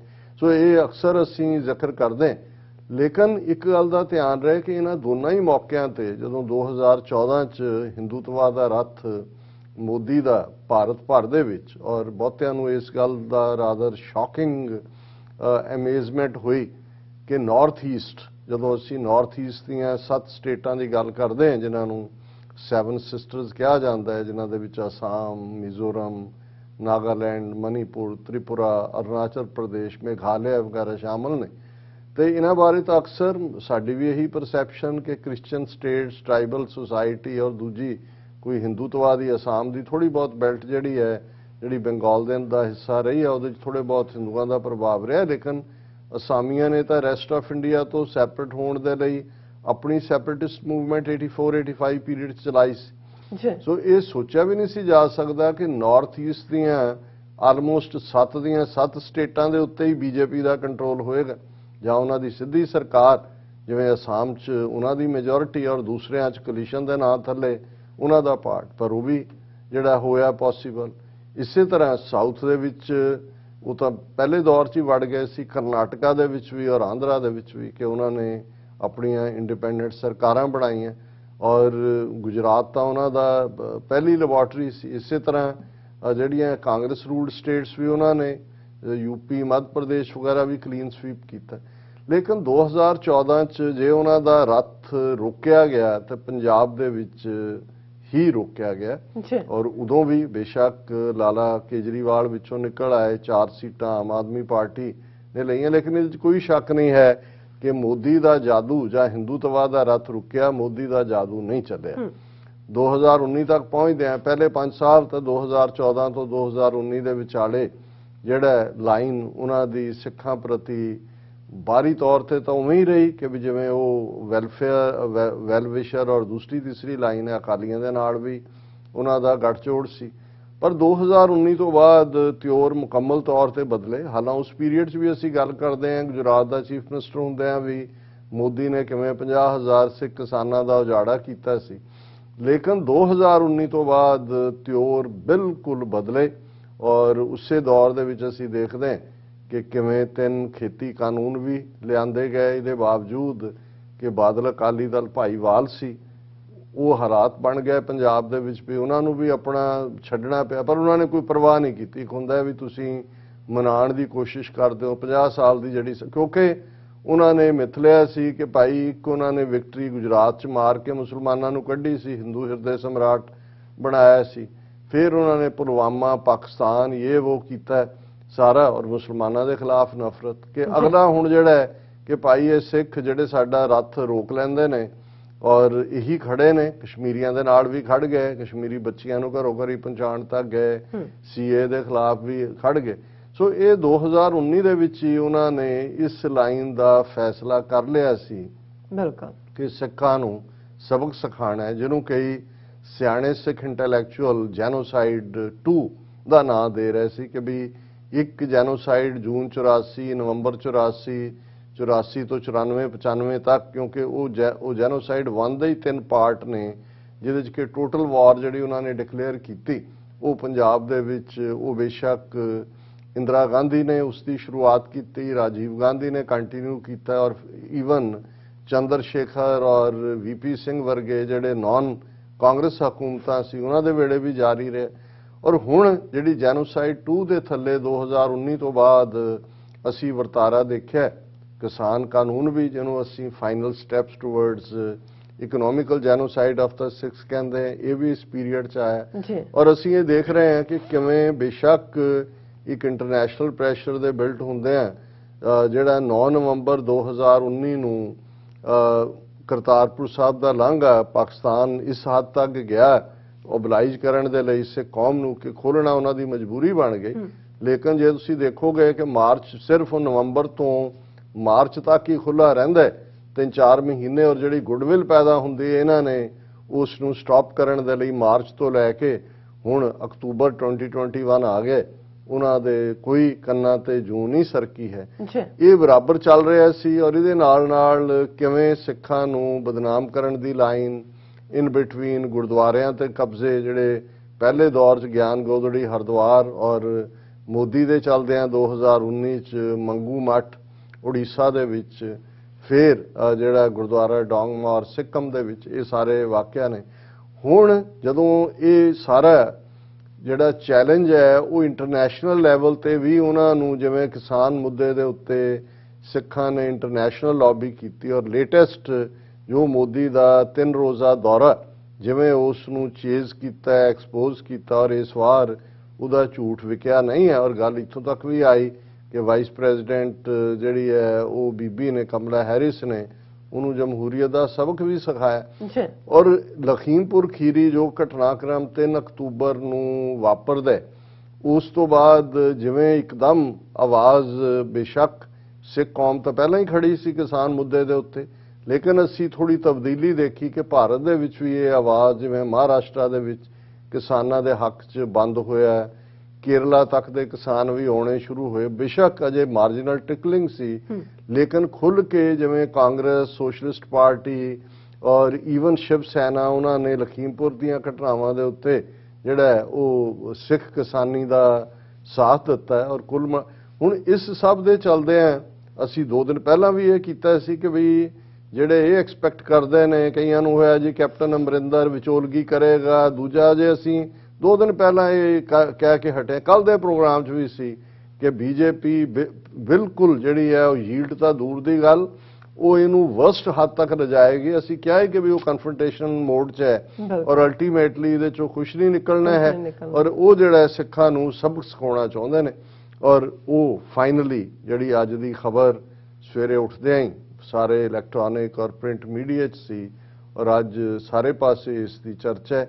ਅਸੀਂ ਬਹੁਤ ਵਾਰ ਕਹਿੰਦੇ ਵੀ ਸਿਆਸੀ ਤਾਕਤ ਕੀ ਹੁੰਦੀ ਹੈ। ਜਦੋਂ ਅਸੀਂ ਕਹਿੰਦੇ ਹਾਂ ਜੀ ਸਿਆਸੀ ਤਾਕਤ ਦਾ ਕਮਾਲ with the stroke of the pen ਦੀ ਨਿੱਬ ਦੇ ਨਾਲ ਜਦੋਂ ਇਹਨਾਂ ਦੇ ਹੱਥ ਪੋਲੀਟੀਕਲ ਪਾਵਰ ਆਈ Indian constitution with the stroke of the pen ਸਿੱਖਾਂ ਬੋਧੀਆਂ ਜੈਨੀਆਂ ਨੂੰ ਹਿੰਦੂ ਬਣਾ ਦਿੱਤਾ। ਅੱਜ ਤੱਕ ਵੀ ਅਸੀਂ 75 ਸਾਲ ਬਾਅਦ ਵੀ ਉਹੀ ਹਿੰਦੂ ਕਾਨੂੰਨਾਂ ਦੇ ਥੱਲੇ succession act, marriage act, minority act, adoption act Hindu ਦੇ ਥੱਲੇ ਕਰ ਰਹੇ। ਹੁਣ ਸਟ੍ਰੋਕ ਆਫ ਪੈਨ ਨਾਲ ਉਹਨਾਂ ਨੇ ਕਿਵੇਂ ਅੱਧਾ ਪੰਜਾਬ ਸਿੱਧਾ ਫੌਜ ਦੇ ਕੰਟਰੋਲ 'ਚ ਲੈ ਲਿਆ ਜੀ। ਹੁਣ ਪੰਜਾਬ ਦਾ ਰਫਲੀ 50,350 ਸਕੁਅਰ ਕਿਲੋਮੀਟਰ ਦੇ ਲਗਭਗ ਏਰੀਆ ਔਰ ਲਗਭਗ 550 ਕਿਲੋਮੀਟਰ ਬਾਰਡਰ ਵਾਘਾ ਤੋਂ ਹੁਸੈਨੀਵਾਲਾ ਤੱਕ ਪੰਜਾਬ ਦਾ ਪਾਕਿਸਤਾਨ ਦੇ ਨਾਲ ਲੱਗਦਾ ਹੈ। ਇਹ ਇੱਕ ਰਫਲੀ ਹੈ ਔਰ ਇਸ ਵੇਲੇ ਪੰਜਾਬ ਦੇ ਜਿਹੜੇ ਨੇ ਰਫਲੀ ਉਹਨਾਂ ਨੇ 22-23 ਜ਼ਿਲ੍ਹੇ ਬਣਾਏ ਹੋਏ ਨੇ। ਹੁਣ ਜਿਹੜਾ ਆਰਡਰ ਹੋਮ ਮਿਨਿਸਟਰੀ ਦਾ ਆਇਆ ਉਹਦੇ ਥੱਲੇ ਕੀ ਹੈ, ਮੈਂ ਉਹਦੀ ਨੋਟੀਫਿਕੇਸ਼ਨ ਔਰ ਉਹਨੂੰ ਉਹਨਾਂ ਨੇ ਨੋਟੀਫਾਈ ਕੀਤਾ। ਉਹਨਾਂ ਨੇ ਨੋਟੀਫਾਈ ਕਰਕੇ ਕਿਹਾ ਕਿ ਵੀ ਇਹ ਜਿਹੜਾ ਅੱਗੇ ਬਾਰਡਰ ਨਾਲ ਲੱਗਦਾ ਸਿਰਫ 15 ਕਿਲੋਮੀਟਰ ਦਾ ਏਰੀਆ ਹੈ ਉਹਦੇ 'ਚ BSF ਦੇ ਕੋਲ, BSF ਦਾ ਮਤਲਬ ਫੌਜ ਹੈ, ਬਾਰਡਰ ਸਿਕਿਉਰਿਟੀ ਫੋਰਸ, ਫੁੱਲੀ ਟ੍ਰੇਨਡ ਫੌਜ ਵਾਂਗ ਹੀ ਹੁੰਦੀ ਹੈ। ਅੱਗੇ ਇਹ ਸੀ ਕਿ ਵੀ ਪੰਜਾਬ ਦੇ 15 ਕਿਲੋ ਬਾਰਡਰ ਦੇ ਨਾਲ ਲੱਗਦੇ 15 ਕਿਲੋਮੀਟਰ ਏਰੀਏ ਦੇ ਵਿੱਚ ਉਹਨਾਂ ਕੋਲ ਇਹ ਹੱਕ ਸੀ ਕਿ ਜਿਹਨੂੰ ਮਰਜ਼ੀ BSF ਰੋਕ ਸਕਦੀ ਹੈ, ਤਲਾਸ਼ੀ ਲੈ ਸਕਦੀ ਹੈ, ਕੋਈ ਚੀਜ਼ ਉਹਨੂੰ ਸ਼ੱਕੀ ਲੱਗਦੀ ਹੈ ਉਹਨੂੰ ਸੀਜ਼ ਕਰ ਸਕਦੀ ਹੈ ਜਾਂ ਗ੍ਰਿਫਤਾਰੀ ਕਰ ਸਕਦੀ ਹੈ। ਹੁਣ ਇਹ ਜਿਹੜਾ ਨੋਟੀਫਿਕੇਸ਼ਨ ਹੈ ਇਹ 15 ਕਿਲੋਮੀਟਰ ਤੋਂ ਇਸ ਹੱਦ ਨੂੰ 50 ਕਿਲੋਮੀਟਰ ਤੱਕ ਲੈ ਜਾਂਦਾ ਹੈ। ਹੁਣ ਤੁਸੀਂ ਜੇ 550 ਜਿਹੜਾ ਕਿਲੋਮੀਟਰ ਬਾਰਡਰ ਦੀ ਗੱਲ ਕਰੋ ਪਾਕਿਸਤਾਨ ਨਾਲ ਲੱਗਦਾ ਹੈ ਤੇ ਅੰਦਰ ਤੁਹਾਡੇ ਕੋਲ 50 ਕਿਲੋਮੀਟਰ ਤੱਕ ਜਾਣ ਦਾ ਹੱਕ ਹੈ ਤੇ ਇਸ ਦਾ ਮਤਲਬ ਹੈ ਕਿ 50,350 ਸਕੁਅਰ ਕਿਲੋਮੀਟਰ ਚੋਂ ਲਗਭਗ 25,000 ਸਕੁਅਰ ਕਿਲੋਮੀਟਰ ਏਰੀਆ ਸਿੱਧਾ ਫੌਜ ਦੇ ਕੰਟਰੋਲ 'ਚ ਆ ਗਿਆ। ਉਹਦੇ ਨਾਲ ਲਗਭਗ ਪੰਜਾਬ ਦੇ ਸਾਰੇ 6 ਸਰਹੱਦੀ ਜ਼ਿਲ੍ਹੇ ਜਿਨ੍ਹਾਂ ਦੇ ਵਿੱਚ ਅੰਮ੍ਰਿਤਸਰ ਹੈ, ਤਰਨਤਾਰਨ ਹੈ, ਪਠਾਨਕੋਟ ਹੈ ਔਰ ਗੁਰਦਾਸਪੁਰ ਹੈ, ਉਧਰੋਂ ਫਿਰੋਜ਼ਪੁਰ ਔਰ ਫਾਜ਼ਿਲਕਾ ਹੈ। ਇਹ ਸਾਰੀ ਉਹੀ ਬੈਲਟ ਹੈ ਜਿੱਥੋਂ ਮੈਕਸਿਮਮ ਜੇ ਅਸੀਂ ਜੁਝਾਰੂ ਲਹਿਰ ਦੀ ਗੱਲ ਕਰੀਏ ਕਿ ਅਣਖ ਵਾਲੇ ਲੋਕ ਵਸਦੇ ਨੇ। ਇਹ ਸਾਰੀ ਖਾਲਿਸਤਾਨ ਦੀ ਮੂਵਮੈਂਟ 'ਚ ਵੀ ਉਹਨਾਂ ਦੀ ਵੱਡੀ ਕੰਟਰੀਬਿਊਸ਼ਨ ਹੈ, ਉਸ ਤੋਂ ਪਹਿਲਾਂ ਵੀ 18ਵੀਂ ਸਦੀ ਦੇ ਸਿੱਖ ਇਤਿਹਾਸ 'ਚ ਵੀ। ਹੁਣ ਇਹ ਸਾਰੇ ਜਿਹੜੇ ਨੇ ਉਹਨਾਂ ਦੇ ਵਿੱਚ ਐਬਸੋਲੂਟ ਪਾਵਰ BSF ਦੇ ਇੱਕ ਸਪਾਈ ਦੇ ਕੋਲ ਵੀ ਹੈ। ਉਹ ਜਿਹਨੂੰ ਮਰਜ਼ੀ ਰੋਕ ਸਕਦਾ ਹੈ, ਜਿਹਨੂੰ ਮਰਜ਼ੀ ਤਲਾਸ਼ੀ ਲੈ ਸਕਦਾ ਹੈ, ਜਿਹੜੇ ਮਰਜ਼ੀ ਘਰ ਦੇ ਉੱਤੇ ਗ੍ਰੇਨੇਡ ਸੁੱਟ ਸਕਦਾ ਹੈ ਕਿ ਅੰਦਰ ਜਿਹੜੀ ਹੈ ਸ਼ੱਕੀ ਕਾਰਵਾਈ ਸੀ। ਸੋ ਕੁੱਲ ਮਿਲਾ ਕੇ ਇਹ ਫੌਜ ਨੇ ਅੱਧਾ ਪੰਜਾਬ ਜਿਹੜਾ ਹੈ ਉਹ ਆਪਣੇ ਕੋਲ ਲੈ ਲਿਆ। ਔਰ ਕੱਲਾ ਇਹੀ ਨਹੀਂ ਹੈ, ਜਿਵੇਂ ਨਾਰਥ ਈਸਟ ਦੀਆਂ ਲਗਭਗ ਸਾਰੀਆਂ ਸਟੇਟਾਂ ਲੰਬੇ ਸਮੇਂ ਤੋਂ ਫੌਜ ਦੇ ਕੰਟਰੋਲ 'ਚ ਹੀ ਨੇ। ਜੇ ਤੁਸੀਂ ਉਸ ਏਰੀਏ ਦੇ ਵਿੱਚ ਜਾਣਾ ਤੇ ਤੁਹਾਨੂੰ ਸਪੈਸ਼ਲ ਪਰਮਿਸ਼ਨ ਲੈਣੀ ਪੈਂਦੀ ਹੈ, ਸਪੈਸ਼ਲ ਪਾਸਪੋਰਟ ਹੁੰਦਾ ਹੈ, ਪਰਮਿਟ ਹੁੰਦਾ ਹੈ। ਸੋ ਇਸ ਕਿਸਮ ਦੇ ਵੀ ਜਿਹੜੇ ਨੇ ਉਹ ਲਾਗੂ ਕੀਤੇ ਜਾਣਗੇ। ਔਰ ਇਹ ਖਬਰ ਸਾਰੇ ਪਾਸੇ ਹੈ ਕਿ ਵੀ ministry of home affairs empowers BSF to make raids arrest up to 50 kilometre from international border in Punjab. ਔਰ ਇਹੀ ਜਿਹੜਾ ਹੈ ਨਾਲ ਦੀ ਨਾਲ ਵੈਸਟ ਬੰਗਾਲ 'ਚ ਵੀ ਕਿ ਵੀ ਉਹ ਨਾਲ ਲੱਗਦਾ ਬੰਗਲਾਦੇਸ਼ ਦੇ। ਅਜੇ ਮਮਤਾ ਬੈਨਰਜੀ ਦਾ ਰਿਐਕਸ਼ਨ ਤਾਂ ਨਹੀਂ ਆਇਆ ਇਹਦੇ ਤੇ। ਅਸਾਮ ਔਰ ਤ੍ਰਿਪੁਰਾ, ਉਹ ਅਸਾਮ ਤ੍ਰਿਪੁਰਾ ਪਹਿਲਾਂ ਹੀ ਇਹ ਹੈ, ਬੰਗਲਾਦੇਸ਼ ਦਾ ਕੋਈ ਫਰਕ ਨਹੀਂ ਪੈਂਦਾ ਕਿਉਂਕਿ ਉਹਦੇ 'ਚ ਬਹੁਤ ਸਾਰੇ ਨਾਲੇ ਖੱਡਾਂ ਇੱਧਰ ਉੱਧਰ ਨੇ ਔਰ ਵੈਸੇ ਵੀ ਬੰਗਲਾਦੇਸ਼ ਦੇ ਨਾਲ ਇਹਨਾਂ ਦੀ ਇਹ ਸਰਹੱਦ ਜਿਹੜੀ ਹੈ ਉਹ ਫਰੈਂਡਲੀ ਸਰਹੱਦੀ ਹੈ। ਹੁਣ ਰਾਜਸਥਾਨ 'ਚ ਇਹ ਜਿਹੜੀ ਹੱਦ ਹੈ ਪਹਿਲਾਂ ਹੀ 50 ਕਿਲੋਮੀਟਰ ਸੀ ਕਿਉਂਕਿ ਜਿੱਥੋਂ ਰਾਜਸਥਾਨ ਦਾ ਬਾਰਡਰ ਤਾਂ ਡੈਜ਼ਰਟ ਹੈ। ਇੱਥੇ ਤੁਹਾਡਾ ਇੱਕਦਮ ਵਾਘਾ ਤੋਂ ਹੁਸੈਨੀਵਾਲਾ ਤੱਕ ਨਾਲ ਦੀ ਨਾਲ ਆਬਾਦੀ ਸ਼ੁਰੂ ਹੋ ਜਾਂਦੀ। ਉੱਥੇ 50 ਕਿਲੋਮੀਟਰ ਤੱਕ ਤਾਂ ਡੈਜ਼ਰਟ, ਉੱਥੇ ਤਾਂ ਕੋਈ ਆਬਾਦੀ ਨਹੀਂ ਹੈ, ਬਿਲਕੁਲ ਦੂਰ ਦੂਰ ਕੋਈ ਝੁੱਗੀ ਚੌਂਪੜੀ ਹੈ। ਔਰ ਇਸੇ ਤਰ੍ਹਾਂ ਹੁਣ ਜਿਹੜਾ ਬਾਰਡਰ ਆਲਰੇਡੀ ਗੁਜਰਾਤ ਦੇ ਵਿੱਚ 50 ਕਿਲੋਮੀਟਰ ਦੀ ਹੱਦ ਸੀ ਜਿਹਦੇ ਵਿੱਚ BSF ਦੇ ਕੋਲ ਰਾਈਟ ਸੀ, ਉੱਥੇ 80 ਕਿਲੋਮੀਟਰ ਦੀ। ਸੋ 80 ਕਿਲੋਮੀਟਰ ਨੂੰ ਘਟਾ ਕੇ ਗੁਜਰਾਤ ਦੇ ਵਿੱਚ 50 ਕਿਲੋਮੀਟਰ ਕਰ ਦਿੱਤੀ ਗਈ। ਹੁਣ ਦੇਖੋ ਜਦੋਂ ਅਸੀਂ ਪਿਛਲੇ ਦਿਨਾਂ 'ਚ ਖਬਰਾਂ ਦੇਖੀਆਂ ਔਰ ਇਹਨੇ ਅੱਜ ਕਿਸੇ ਨੇ ਕਮੈਂਟ ਕੀਤਾ ਸੀ ਕਿ ਵੀ ਆਂਡਾ ਕਿਤੇ ਤੇ ਕੁੜਕੁੜ ਕਿਤੇ, कि ਜਿਹੜੀ ਇਹਨਾਂ ਦੇ ਉਸ ਮੁੰਦਰਾ ਪੋਰਟ ਜਿਹੜੀ ਗੁਜਰਾਤ 'ਚ ਹੈ ਉਸ ਦੇ ਵਿੱਚ ਜਿਹੜੀ ਹੈ 20,000 ਕਰੋੜ ਦੀ ਡਰੱਗ ਫੜੀ ਜਾਂਦੀ ਹੈ। ਹੁਣ ਮੁੰਦਰਾ ਪੋਰਟ ਅਡਾਨੀ ਜਿਹਨੂੰ ਓਨ ਕਰਦਾ ਹੈ ਉਹਦੇ 'ਚ 20,000 ਕਰੋੜ ਦੀ ਡਰੱਗ ਫੜੀ ਗਈ, ਲੇਕਿਨ ਗੁਜਰਾਤ ਦੇ ਵਿੱਚ ਬਾਰਡਰ ਜਿਹੜਾ BSF ਦੇ ਹਵਾਲੇ ਹੈ ਉਹ 80 ਕਿਲੋਮੀਟਰ ਤੋਂ 50 ਕਿਲੋਮੀਟਰ ਕਰਤਾ ਕਿ ਭਾਈ ਨਹੀਂ ਔਰ ਪੰਜਾਬ 'ਚ ਜਿਹਦਾ ਕੋਈ ਉਸ ਨਾਲ ਲਾਗਾ ਦੇਗਾ ਨਹੀਂ ਹੈ ਉਹਦੇ 'ਚ ਤੁਸੀਂ ਅੱਧਾ ਪੰਜਾਬ ਜਿਹੜਾ ਉਹ BSF ਦੇ ਹਵਾਲੇ ਕਰ ਦਿੱਤਾ ਹੈ, ਫੌਜ ਦੇ ਹਵਾਲੇ ਕਰ ਦਿੱਤਾ ਹੈ। ਔਰ ਇਸ ਗੱਲ ਦਾ ਵੀ ਧਿਆਨ ਰਹੇ ਕਿ ਇਨਫੈਕਟ ਇਹ ਹੁਣ ਬਾਰਡਰ ਹੀ ਬਣਾ ਦਿੱਤਾ, ਅੱਧਾ ਪੰਜਾਬ ਬਾਰਡਰ ਦੇ ਥੱਲੇ ਕਰਨ ਦਾ ਮਤਲਬ ਇਹ ਹੈ। ਇਹੀ ਗੱਲ ਜਨਰਲ ਹਰਬਖਸ਼ ਸਿੰਘ ਜਿਨ੍ਹਾਂ ਨੇ, ਮੈਂ ਉਹਨਾਂ ਦਾ ਰੈਲੇਵੈਂਟ ਰੈਫਰੈਂਸ ਡਿਸਕਸ ਕਰਾਂਗਾ, ਉਹਨਾਂ ਦੀ ਕਿਤਾਬ ਜਿਹੜੀ ਉਹਨਾਂ ਨੇ ਲਿਖੀ ਕਿ ਕਿਵੇਂ 65 ਦੇ ਵਿੱਚ ਉਹ ਵੈਸਟਰਨ ਕਮਾਂਡ ਨੂੰ ਕਮਾਂਡ ਕਰ ਰਹੇ ਸੀ ਔਰ ਉਸ ਵੇਲੇ ਦੇ ਫੌਜੀ ਜਨਰਲ ਨੇ ਖੇਮਕਰਨ ਔਰ ਇਸ ਸੈਕਟਰ ਜਿੱਥੇ ਕਿ ਪੈਟਰਨ ਟੈਂਕਸ ਐਡਵਾਂਸ ਕਰ ਰਹੇ ਸੀ ਉਹਨਾਂ ਨੂੰ ਇਹ ਆਰਡਰ ਕੀਤਾ ਸੀ ਕਿ ਫੌਜ ਲੈ ਕੇ ਬਿਆਸਾ ਦੇ ਉਰੇ ਆ ਜਾਓ। ਸੋ ਜਿਹੜੀ ਹੁਣ 50 ਕਿਲੋਮੀਟਰ ਦੀ ਹੱਦ ਇਹਨਾਂ ਨੇ ਬਣਾਈ ਆ ਉਹ ਇਹੀ ਹੈ, ਉਹਦਾ ਸੀ ਕਿ ਮਾਝਾ ਜਿਹੜਾ ਉਹ ਸਾਰਾ ਤੁਸੀਂ ਅਬੈਂਡਨ ਕਰ ਦਿਓ ਔਰ ਉਹਨੇ ਅਣਖੀ ਸਿੱਖ ਨੇ ਇਸ ਨੂੰ ਰੈਜ਼ਿਸਟ ਕੀਤਾ। ਬੇਸ਼ੱਕ ਉਹਦੀ ਸਜ਼ਾ ਉਹਨੂੰ ਬਾਅਦ ਚ ਮਿਲੀ ਕਿ ਉਹਨੂੰ ਕਦੇ ਵੀ ਜਨਰਲ ਨਹੀਂ ਬਣਨ ਦਿੱਤਾ ਗਿਆ, ਲੇਕਿਨ ਜਿਹੜੀ ਗੱਲ ਇਹ ਉਦੋਂ ਜਿਹੜਾ ਬਰਬਾਦ ਕਰਵਾਉਣਾ ਚਾਹੁੰਦੇ ਸੀ ਮਾਝੇ ਨੂੰ, ਔਰ ਇਹ ਉਦੋਂ ਆਮ ਸੀ 65 ਦੀ ਜੰਗ ਵੇਲੇ, ਇਹ ਸ਼ਾਇਦ ਜੇ ਚਰਚਾ ਨਾ ਹੁੰਦਾ ਤਾਂ ਇਹਨਾਂ ਨੇ ਖੁਦ ਹੀ ਬੰਬ ਮਾਰ ਕੇ ਪਾਕਿਸਤਾਨ ਦੇ ਖਾਤੇ 'ਚ ਪਾਣੇ ਸੀ। ਔਰ ਉਦੋਂ ਇਹ ਕਿਹਾ ਗਿਆ ਸੀ ਕਿ ਵੀ ਇਹਨਾਂ ਨੇ ਦੇਖ ਲਿਆ ਕਿ ਇਹ ਸਿੱਖਾਂ ਦੀ ਸਟਰੈਂਥ ਜਿਹੜੀ ਖਾਸ ਤੌਰ ਤੇ ਫਾਈਟਰਸ ਇਹ ਮਾਝਾ ਬੈਲਟ 'ਚ ਨੇ, ਉਹ ਕਿ ਭਾਈ ਇਹ ਤੁਸੀਂ ਇਧਰ ਇਹਨੂੰ ਲੈ ਆਓ ਬਿਆਸਾ ਉਰਾਰ ਹਰਬਖਸ਼ ਸਿੰਘ ਨੂੰ ਕਿਹਾ ਔਰ ਖੁਦ ਹੀ ਉਹਨਾਂ ਨੇ ਉੱਥੇ ਬੰਬ ਮਾਰ ਕੇ ਉਹਨਾਂ ਨੇ ਪਾਕਿਸਤਾਨ ਦੇ ਹਵਾਲੇ ਔਰ ਤੁਸੀਂ ਬਿਆਸਾ ਉਰਾਰ ਦੇ ਦੇਖੋ ਫਿਰ ਕੀ ਹੈ ਵੀ ਦਰਬਾਰ ਸਾਹਿਬ ਵੀ ਤੁਹਾਡਾ ਨਹੀਂ ਸੀ ਰਹਿੰਦਾ ਔਰ ਤੁਹਾਡੇ ਅੰਮ੍ਰਿਤਸਰ ਗੁਰਦਾਸਪੁਰ ਔਰ ਇਹ ਜਿਹੜੇ ਜ਼ਿਲ੍ਹੇ ਨੇ, ਹੁਣ ਤਾਂ ਤਰਨਤਾਰਨ ਵੀ ਜ਼ਿਲ੍ਹਾ ਉਦੋਂ ਉਹਦਾ ਹਿੱਸਾ ਹੀ ਸੀ ਅੰਮ੍ਰਿਤਸਰ ਦਾ, ਇਹ ਸਾਰਿਆਂ ਦੀ ਜਿਹੜੀ ਹੈ ਬਰਬਾਦੀ ਦਾ ਜਿਹੜਾ ਬਿਲਕੁਲ ਰਾਹ ਪੱਧਰਾ ਹੋਣਾ ਸੀ। ਹੁਣ ਜਿਹੜੀ ਗੱਲ ਇਸ ਦੇ ਉੱਤੇ ਬੇਸ਼ੱਕ ਪੰਜਾਬ ਦੇ ਲੀਡਰਾਂ ਨੇ ਬੜਾ ਤਿੱਖਾ ਪ੍ਰਤੀਕਰਮ ਤਾਂ ਦਿੱਤਾ ਹੈ, ਪਰ ਮੈਨੂੰ ਲੱਗਦਾ ਹੈ ਕਿ ਭਾਈ ਇਹ ਇੱਕ ਬੇਬਸੀ ਦਾ ਹੀ ਹਿੱਸਾ ਹੈ, ਨਿਕਲਣਾ ਇਹਦੇ ਚੋਂ ਕੁਝ ਨਹੀਂ ਹੈ। ਚੀਫ ਮਿਨਿਸਟਰ ਚਰਨਜੀਤ ਚੰਨੀ ਨੇ ਕਿਹਾ ਕਿ I strongly condemn government of India's unilateral decision to give additional powers to BSF within 50 kilometer belt running along the international border, which is a direct attack on the federalism. I urge Union Home Minister to immediately roll back this irrational decision. ਔਰ ਇਹਨਾਂ ਸਾਰਿਆਂ 'ਚ ਹੁਣ ਜਿਹੜੀਆਂ ਦੂਜੀਆਂ ਵੀ 4-5 ਸਟੇਟਾਂ involve ਨੇ, ਕਿਸੇ ਨੂੰ ਪੁੱਛਿਆ ਤੱਕ ਨਹੀਂ ਗਿਆ ਹੁਣ ਇਹ ਕਿਹੋ ਜਿਹੀ ਸਟੇਟ ਹੈ ਜਾਂ ਕਿਹੋ ਜਿਹਾ ਫੈਡਰਲ ਸਿਸਟਮ ਹੈ ਕਿ ਤੁਸੀਂ ਅੱਧੀ ਜਿਹੜੀ ਹੈ, ਔਰ ਪੰਜਾਬ ਪੁਲਿਸ ਉਹਦੇ 'ਚ ਬਿਲਕੁਲ ਨਕੰਮੀ ਹੋ ਗਈ। ਦਾ ਮਤਲਬ ਇਹ ਹੈ ਕਿ ਹੁਣ 25,000 ਸਕੁਅਰ ਕਿਲੋਮੀਟਰ ਏਰੀਆ 'ਚ ਪੰਜਾਬ ਪੁਲਿਸ ਦੀ ਕੋਈ ਹੋਂਦ ਨਹੀਂ ਹੈ। ਪੁਲਿਸ ਦੇ IG ਨੂੰ ਵੀ ਇੱਕ BSF ਦਾ ਸੋਲਜਰ ਜਿਹੜਾ ਹੈ ਉਹ ਖੜਾ ਕਰਕੇ ਉਹਦੀ ਤਲਾਸ਼ੀ ਲੈ ਸਕਦਾ ਹੈ ਤੇ ਉਹਨੂੰ ਕਹਿ ਸਕਦਾ ਹੈ ਕਿ ਭਾਈ ਤੇਰੇ ਤੋਂ ਆਹ ਚੀਜ਼ ਮਿਲੀ, ਜੋ ਪਹਿਲਾਂ ਕਰਦੇ ਨੇ ਪਲਾਨ ਕਰਨ ਦਾ। ਔਰ ਇਸੇ ਤਰ੍ਹਾਂ ਜਿਹੜੇ ਦਲਜੀਤ ਸਿੰਘ ਚੀਮਾ, ਔਰ ਇਕੱਲਾ ਇਹੀ ਨਹੀਂ ਕਿ ਵੀ ਉਹਨਾਂ ਨੇ ਚੀਫ ਮਿਨਿਸਟਰ ਨੇ, ਈਵਨ ਜਿਹੜਾ ਇਸ ਵੇਲੇ ਵਾਈਸ ਚੀਫ ਮਿਨਿਸਟਰ ਹੈ ਸੁਖਜਿੰਦਰ ਰੰਧਾਵਾ, ਉਹਨੇ ਕਿਹਾ ਕਿ ਕੇਂਦਰ ਨੇ ਸਿੱਧੇ ਤੌਰ ਤੇ ਫੈਡਰਲ ਸਟਰਕਚਰ 'ਚ ਦਖਲਅੰਦਾਜ਼ੀ ਕੀਤੀ ਹੈ ਤੇ ਇਹਨੂੰ ਅਸੀਂ ਕਦੇ ਵੀ ਬਰਦਾਸ਼ਤ ਨਹੀਂ ਕਰਾਂਗੇ।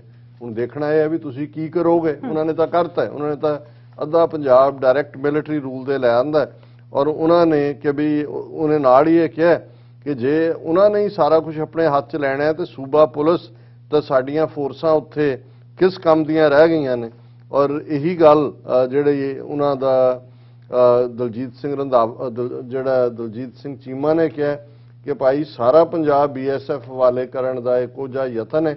ਔਰ ਨਾਲ ਦੀ ਨਾਲ ਈਵਨ ਸੁਨੀਲ ਜਾਖੜ, ਹਾਲਾਂਕਿ ਇੱਕ ਪੰਜਾਬੀ ਹਿੰਦੂ ਹੈ ਔਰ ਕੋਈ ਇਹ ਨਹੀਂ ਹੈ ਕਿ ਵੀ ਕੋਈ ਸਿੱਖਾਂ ਲਈ ਹਮਦਰਦੀ ਰੱਖਣ ਵਾਲੀ ਲਾਈਨ, ਲੇਕਿਨ ਜਿਹੜਾ ਵੀ ਪੜ੍ਹਿਆ ਲਿਖਿਆ ਉਹ ਮੈਂ ਸੁਨੀਲ ਜਾਖੜ ਨੇ ਕਿਹਾ ਕਿ ਭਾਈ ਇਹ ਕਿਸ ਹੱਦ ਤੱਕ ਚਲੇ ਗਏ ਨੇ ਕਿ ਉਹਨਾਂ ਨੇ ਪਹਿਲਾਂ ਤਾਂ ਚੀਫ ਮਿਨਿਸਟਰ ਨੂੰ ਹੀ ਕਿਹਾ, ਕਿਉਂਕਿ ਪਿਛਲੇ ਦਿਨਾਂ ਚੰਨੀ ਗਿਆ ਸੀ ਤਾਂ ਉਹਨੇ ਅਮਿਤ ਸ਼ਾਹ ਨੂੰ ਕਿਹਾ ਸੀ ਕਿ ਜੀ ਬਾਰਡਰ ਸੀਲ ਕਰੋ ਕਿਉਂਕਿ ਬਾਰਡਰ ਤੋਂ ਖਤਰਾ ਹੋ ਸਕਦਾ ਹੈ। ਔਰ ਉਹਦੇ 'ਚ ਉਹਨੇ ਕਿਹਾ ਸੁਨੀਲ ਜਾਖੜ ਨੇ, B careful what you ask for. Has Charanjit Channi unwittingly managed to hand over half of Punjab to central government? 25,000 square kilometer has now been placed under BSF jurisdiction. Punjab police stands castigated do we still want more autonomy to states, ਇਹ ਉਹਨੇ ਵਿਅੰਗ ਕੀਤਾ। ਉਹਨੇ ਕਿਹਾ ਜੀ Punjab police ਤੁਹਾਡੀ ਮੁੱਕ ਗਈ, 25,000 ਸਕੁਅਰ ਕਿਲੋਮੀਟਰ ਸੈਂਟਰ ਨੇ ਲੈ ਲਿਆ, ਕਿ ਕੀ ਅਸੀਂ ਹੋਰ ਹੁਣ ਫੈਡਰਲ ਜਿਹੜਾ ਜ਼ਿਆਦਾ ਆਟੋਨਮੀ ਚਾਹੁੰਦੇ ਵੀ ਆਹ ਲੈ ਲਓ ਆਟੋਨਮੀ, ਵੀ ਆਟੋਨਮੀ ਮੰਗਦੇ ਸੀ ਵੀ ਹੋਰ ਹੱਕ ਦਿਓ, ਉਹਨਾਂ ਨੇ ਅੱਧੀ ਸਟੇਟ ਤੇ ਲਿਆ ਕੇ ਫੌਜ ਬਿਠਾ ਦਿੱਤੀ। ਮਨੀਸ਼ ਤਿਵਾੜੀ ਇਹ ਕਾਂਗਰਸ ਦਾ ਐਮਪੀ ਵੀ, ਸਪੋਕਸਪਰਸਨ ਵੀ, ਔਰ ਉਹਨੇ ਕਿਹਾ ਕਿ ਵੀ ਇਹ ਜਿਹੜਾ ministry of home affairs the notification ਹੈ ਜਿਹਨੇ ਇਹ ਉਹਦੀ BSF ਦੀ ਰੇਂਜ ਨੂੰ ਵਧਾਇਆ, ਇਹ under this half of Punjab will now fall under BSF jurisdiction, ਕਿ ਅੱਧਾ ਪੰਜਾਬ ਜਿਹੜਾ ਉਹ BSF ਦੇ ਹਵਾਲੇ ਹੋਏਗਾ। BSF can now seize, arrest deep, ਉਹ ਭਾਵੇਂ ਅੰਦਰ ਵੜ ਕੇ ਕਿਸੇ ਨੂੰ ਫੜ ਲੇ, ਮਾਰ ਦੇ, ਜੋ ਮਰਜ਼ੀ ਕਰ ਦੇ, ਔਰ ਨਾਲ ਦੀ ਨਾਲ ਇਹ ਜਿਹੜੀਆਂ ਨੇ ਉਹਨੇ ਕਿਹਾ ਕਿ ਵੀ ਇਹ ਪਾਵਰਸ ਬਿਲਕੁਲ ਫੈਡਰਲ ਸਿਸਟਮ ਦਾ ਮਜ਼ਾਕ ਉਡਾਉਣ ਦੀ ਲਾਈਨ ਹੈ। ਹੁਣ ਜਿਹੜਾ ਟ੍ਰੇਟਰਾਂ ਦਾ ਟ੍ਰੇਟਰ, ਜਦੋਂ ਅਸੀਂ ਆਲੇ ਤੋਂ ਅਮਰਿੰਦਰ ਤੱਕ ਇਹ ਪਟਿਆਲਾ ਖਾਨਦਾਨ ਦੇ ਗੱਦਾਰਾਂ ਦੀ ਗੱਲ ਕਰਦੇ ਔਰ ਕਿ ਭਾਈ ਇਹ ਜਦੋਂ ਲੱਥਾ ਵੀ ਹੈ ਚੀਫ ਮਿਨਿਸਟਰੀ ਤੋਂ ਜਾ ਕੇ ਉਹਨੂੰ ਮਿਲਿਆ ਅਮਿਤ ਸ਼ਾਹ ਨੂੰ, ਤੇ ਅਸੀਂ ਕਿਹਾ ਕਿ ਭਾਈ ਇਹ ਕੁਛ ਨਾ ਕੁਛ ਐਸਾ ਰਿੱਝ ਰਿਹਾ। ਹੁਣ ਰਿੱਝ ਕੀ ਰਿਹਾ ਸਾਨੂੰ ਤਾਂ ਸੀ ਵੀ ਚਲੋ ਜੇ ਸਿਵਿਲੀਅਨ ਪ੍ਰੈਜ਼ੀਡੈਂਟ ਰੂਲ ਲਾਗੂ ਹੁੰਦਾ ਉਹਦੀ ਤਾਂ ਉਹ ਤਾਂ ਸਮਝ ਆ ਸਕਦਾ ਸੀ, ਉਹ ਤਾਂ ਫਿਰ ਵੀ ਗਵਰਨਰ ਰੂਲ ਸਿਵਿਲੀਅਨ ਥੱਲੇ, ਹੁਣ ਤਾਂ ਅੱਧਾ ਪੰਜਾਬ ਫੌਜ ਦੇ ਹਵਾਲੇ ਕਰ ਦਿੱਤਾ।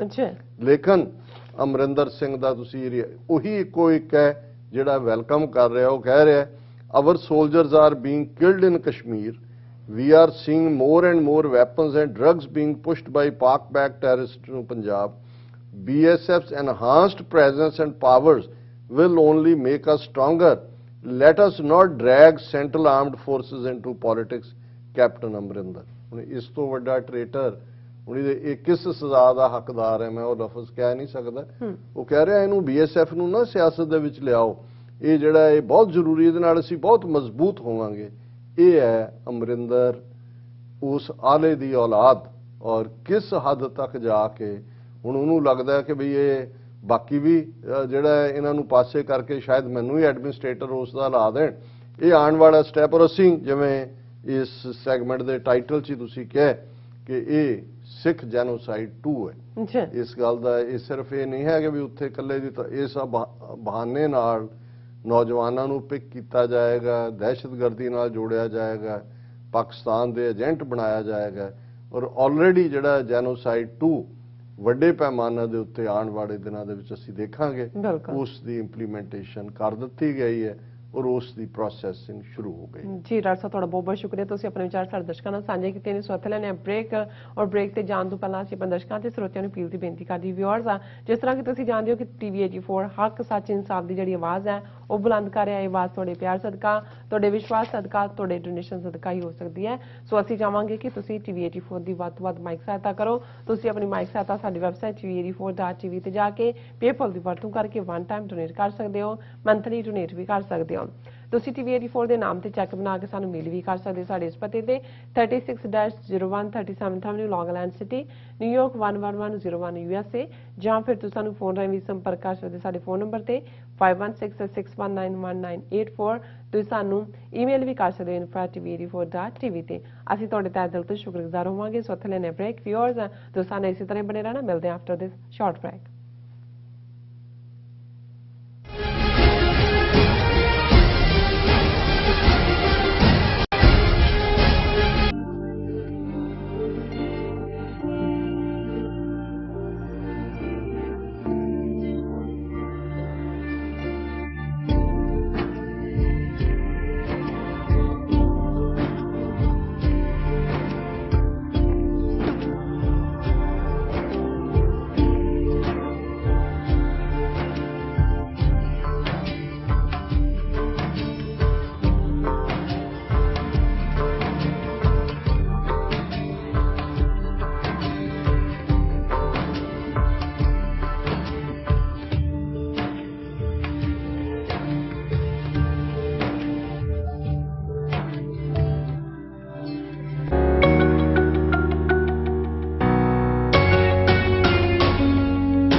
ਪੰਜਾਬ ਇੰਡੀਪੈਂਡੈਂਸ ਰੈਫਰੈਂਡਮ ਦੀਆਂ ਵੋਟਾਂ 31 ਅਕਤੂਬਰ ਨੂੰ ਲੰਡਨ ਤੋਂ ਪੈਣੀਆਂ ਸ਼ੁਰੂ ਹੋਣਗੀਆਂ। ਯੂਕੇ 'ਚ ਵਸਦੇ ਸਿੱਖਾਂ ਨੂੰ ਬੇਨਤੀ ਹੈ ਕਿ ਵੋਟਾਂ ਪਾਉਣ ਲਈ ਵਹੀਰਾਂ ਘੱਤ ਕੇ 31 ਅਕਤੂਬਰ ਨੂੰ ਲੰਡਨ ਪਹੁੰਚੋ। ਪੋਲਿੰਗ ਬੂਥਾਂ ਦੀਆਂ ਲੋਕੇਸ਼ਨ ਅਤੇ ਹੋਰ ਸ਼ਹਿਰਾਂ ਵਿੱਚ ਵੋਟਾਂ ਦੀਆਂ ਤਰੀਕਾਂ ਜਾਣਨ ਲਈ ਕਾਲ ਕਰ ਸਕਦੇ ਹੋ 07538089986 ਜਾਂ ਲੌਗਇਨ ਕਰ ਸਕਦੇ ਹੋ london number 4 khalistan.uk।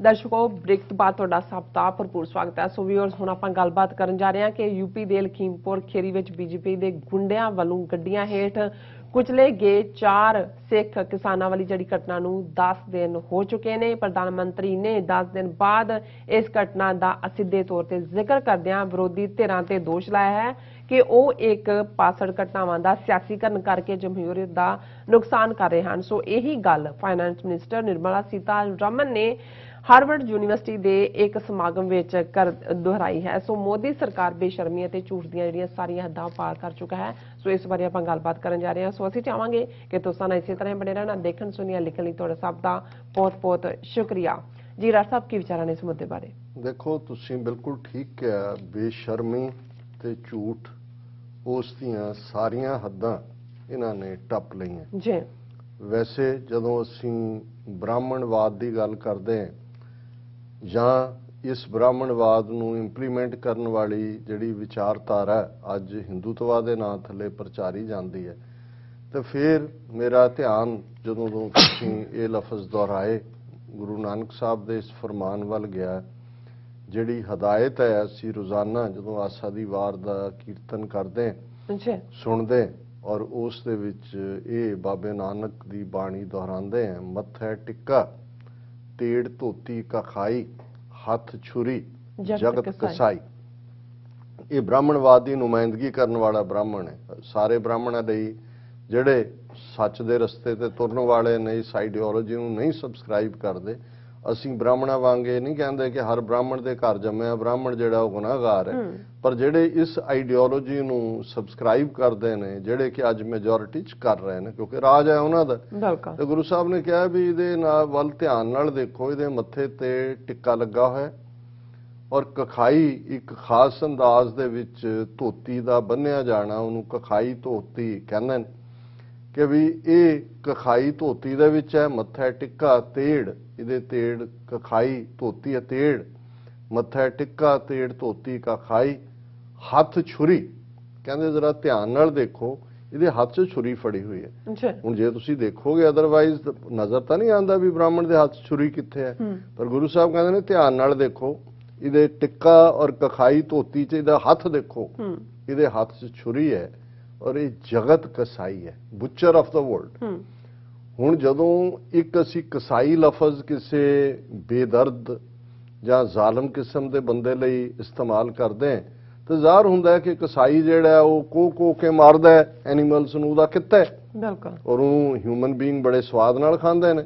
ਸੋ ਲੇਕਿਨ ਇਹ ਇੱਕ ਸਮਝਾਉਣ ਦੇ ਲਈ ਕਿ ਵੀ ਦੇਖੋ ਕਸਾਈ ਕਿਵੇਂ ਮਰਸੀਲੈਸ ਹੈ, ਔਰ ਇਹੀ ਚੰਡਾਲ ਕਸਾਈ ਬੁੱਚੜ ਇਹ ਸ਼ਬਦ ਜਿਹੜੇ ਨੇ ਅੰਗਰੇਜ਼ੀ ਦੇ ਵਿੱਚ ਲਫ਼ਜ਼ ਹੀ ਬੁੱਚਰ BUTCHER ਬਣਿਆ, ਆ ਸਾਡੇ ਬੁੱਚੜਖਾਨਾ ਕਹਿੰਦੇ ਨੇ ਜਿੱਥੇ ਮਾਰੇ ਜਾਂਦੇ ਨੇ ਜਾਨਵਰ।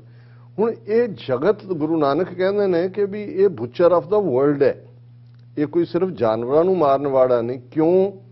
ਕਿਉਂਕਿ ਜਿਹੜੀ ਬ੍ਰਾਹਮਣਵਾਦ ਦੀ ਆਈਡੀਓਲੋਜੀ ਹੈ, ਜਦੋਂ ਲੋਕ ਕੋਈ ਅਮਲ ਕਰਦੇ ਨੇ, ਅਮਲ ਤਾਂ ਅਲਟੀਮੇਟਲੀ ਦੁਨੀਆ 'ਚ ਲੜਾਈ ਵੀ ਆਈਡੀਆਜ਼ ਦੀ ਹੁੰਦੀ ਹੈ, ਜ਼ੁਲਮ ਵੀ। ਹੁਣ ਨਾਜ਼ੀਜ਼ਮ ਕੀ ਸੀ?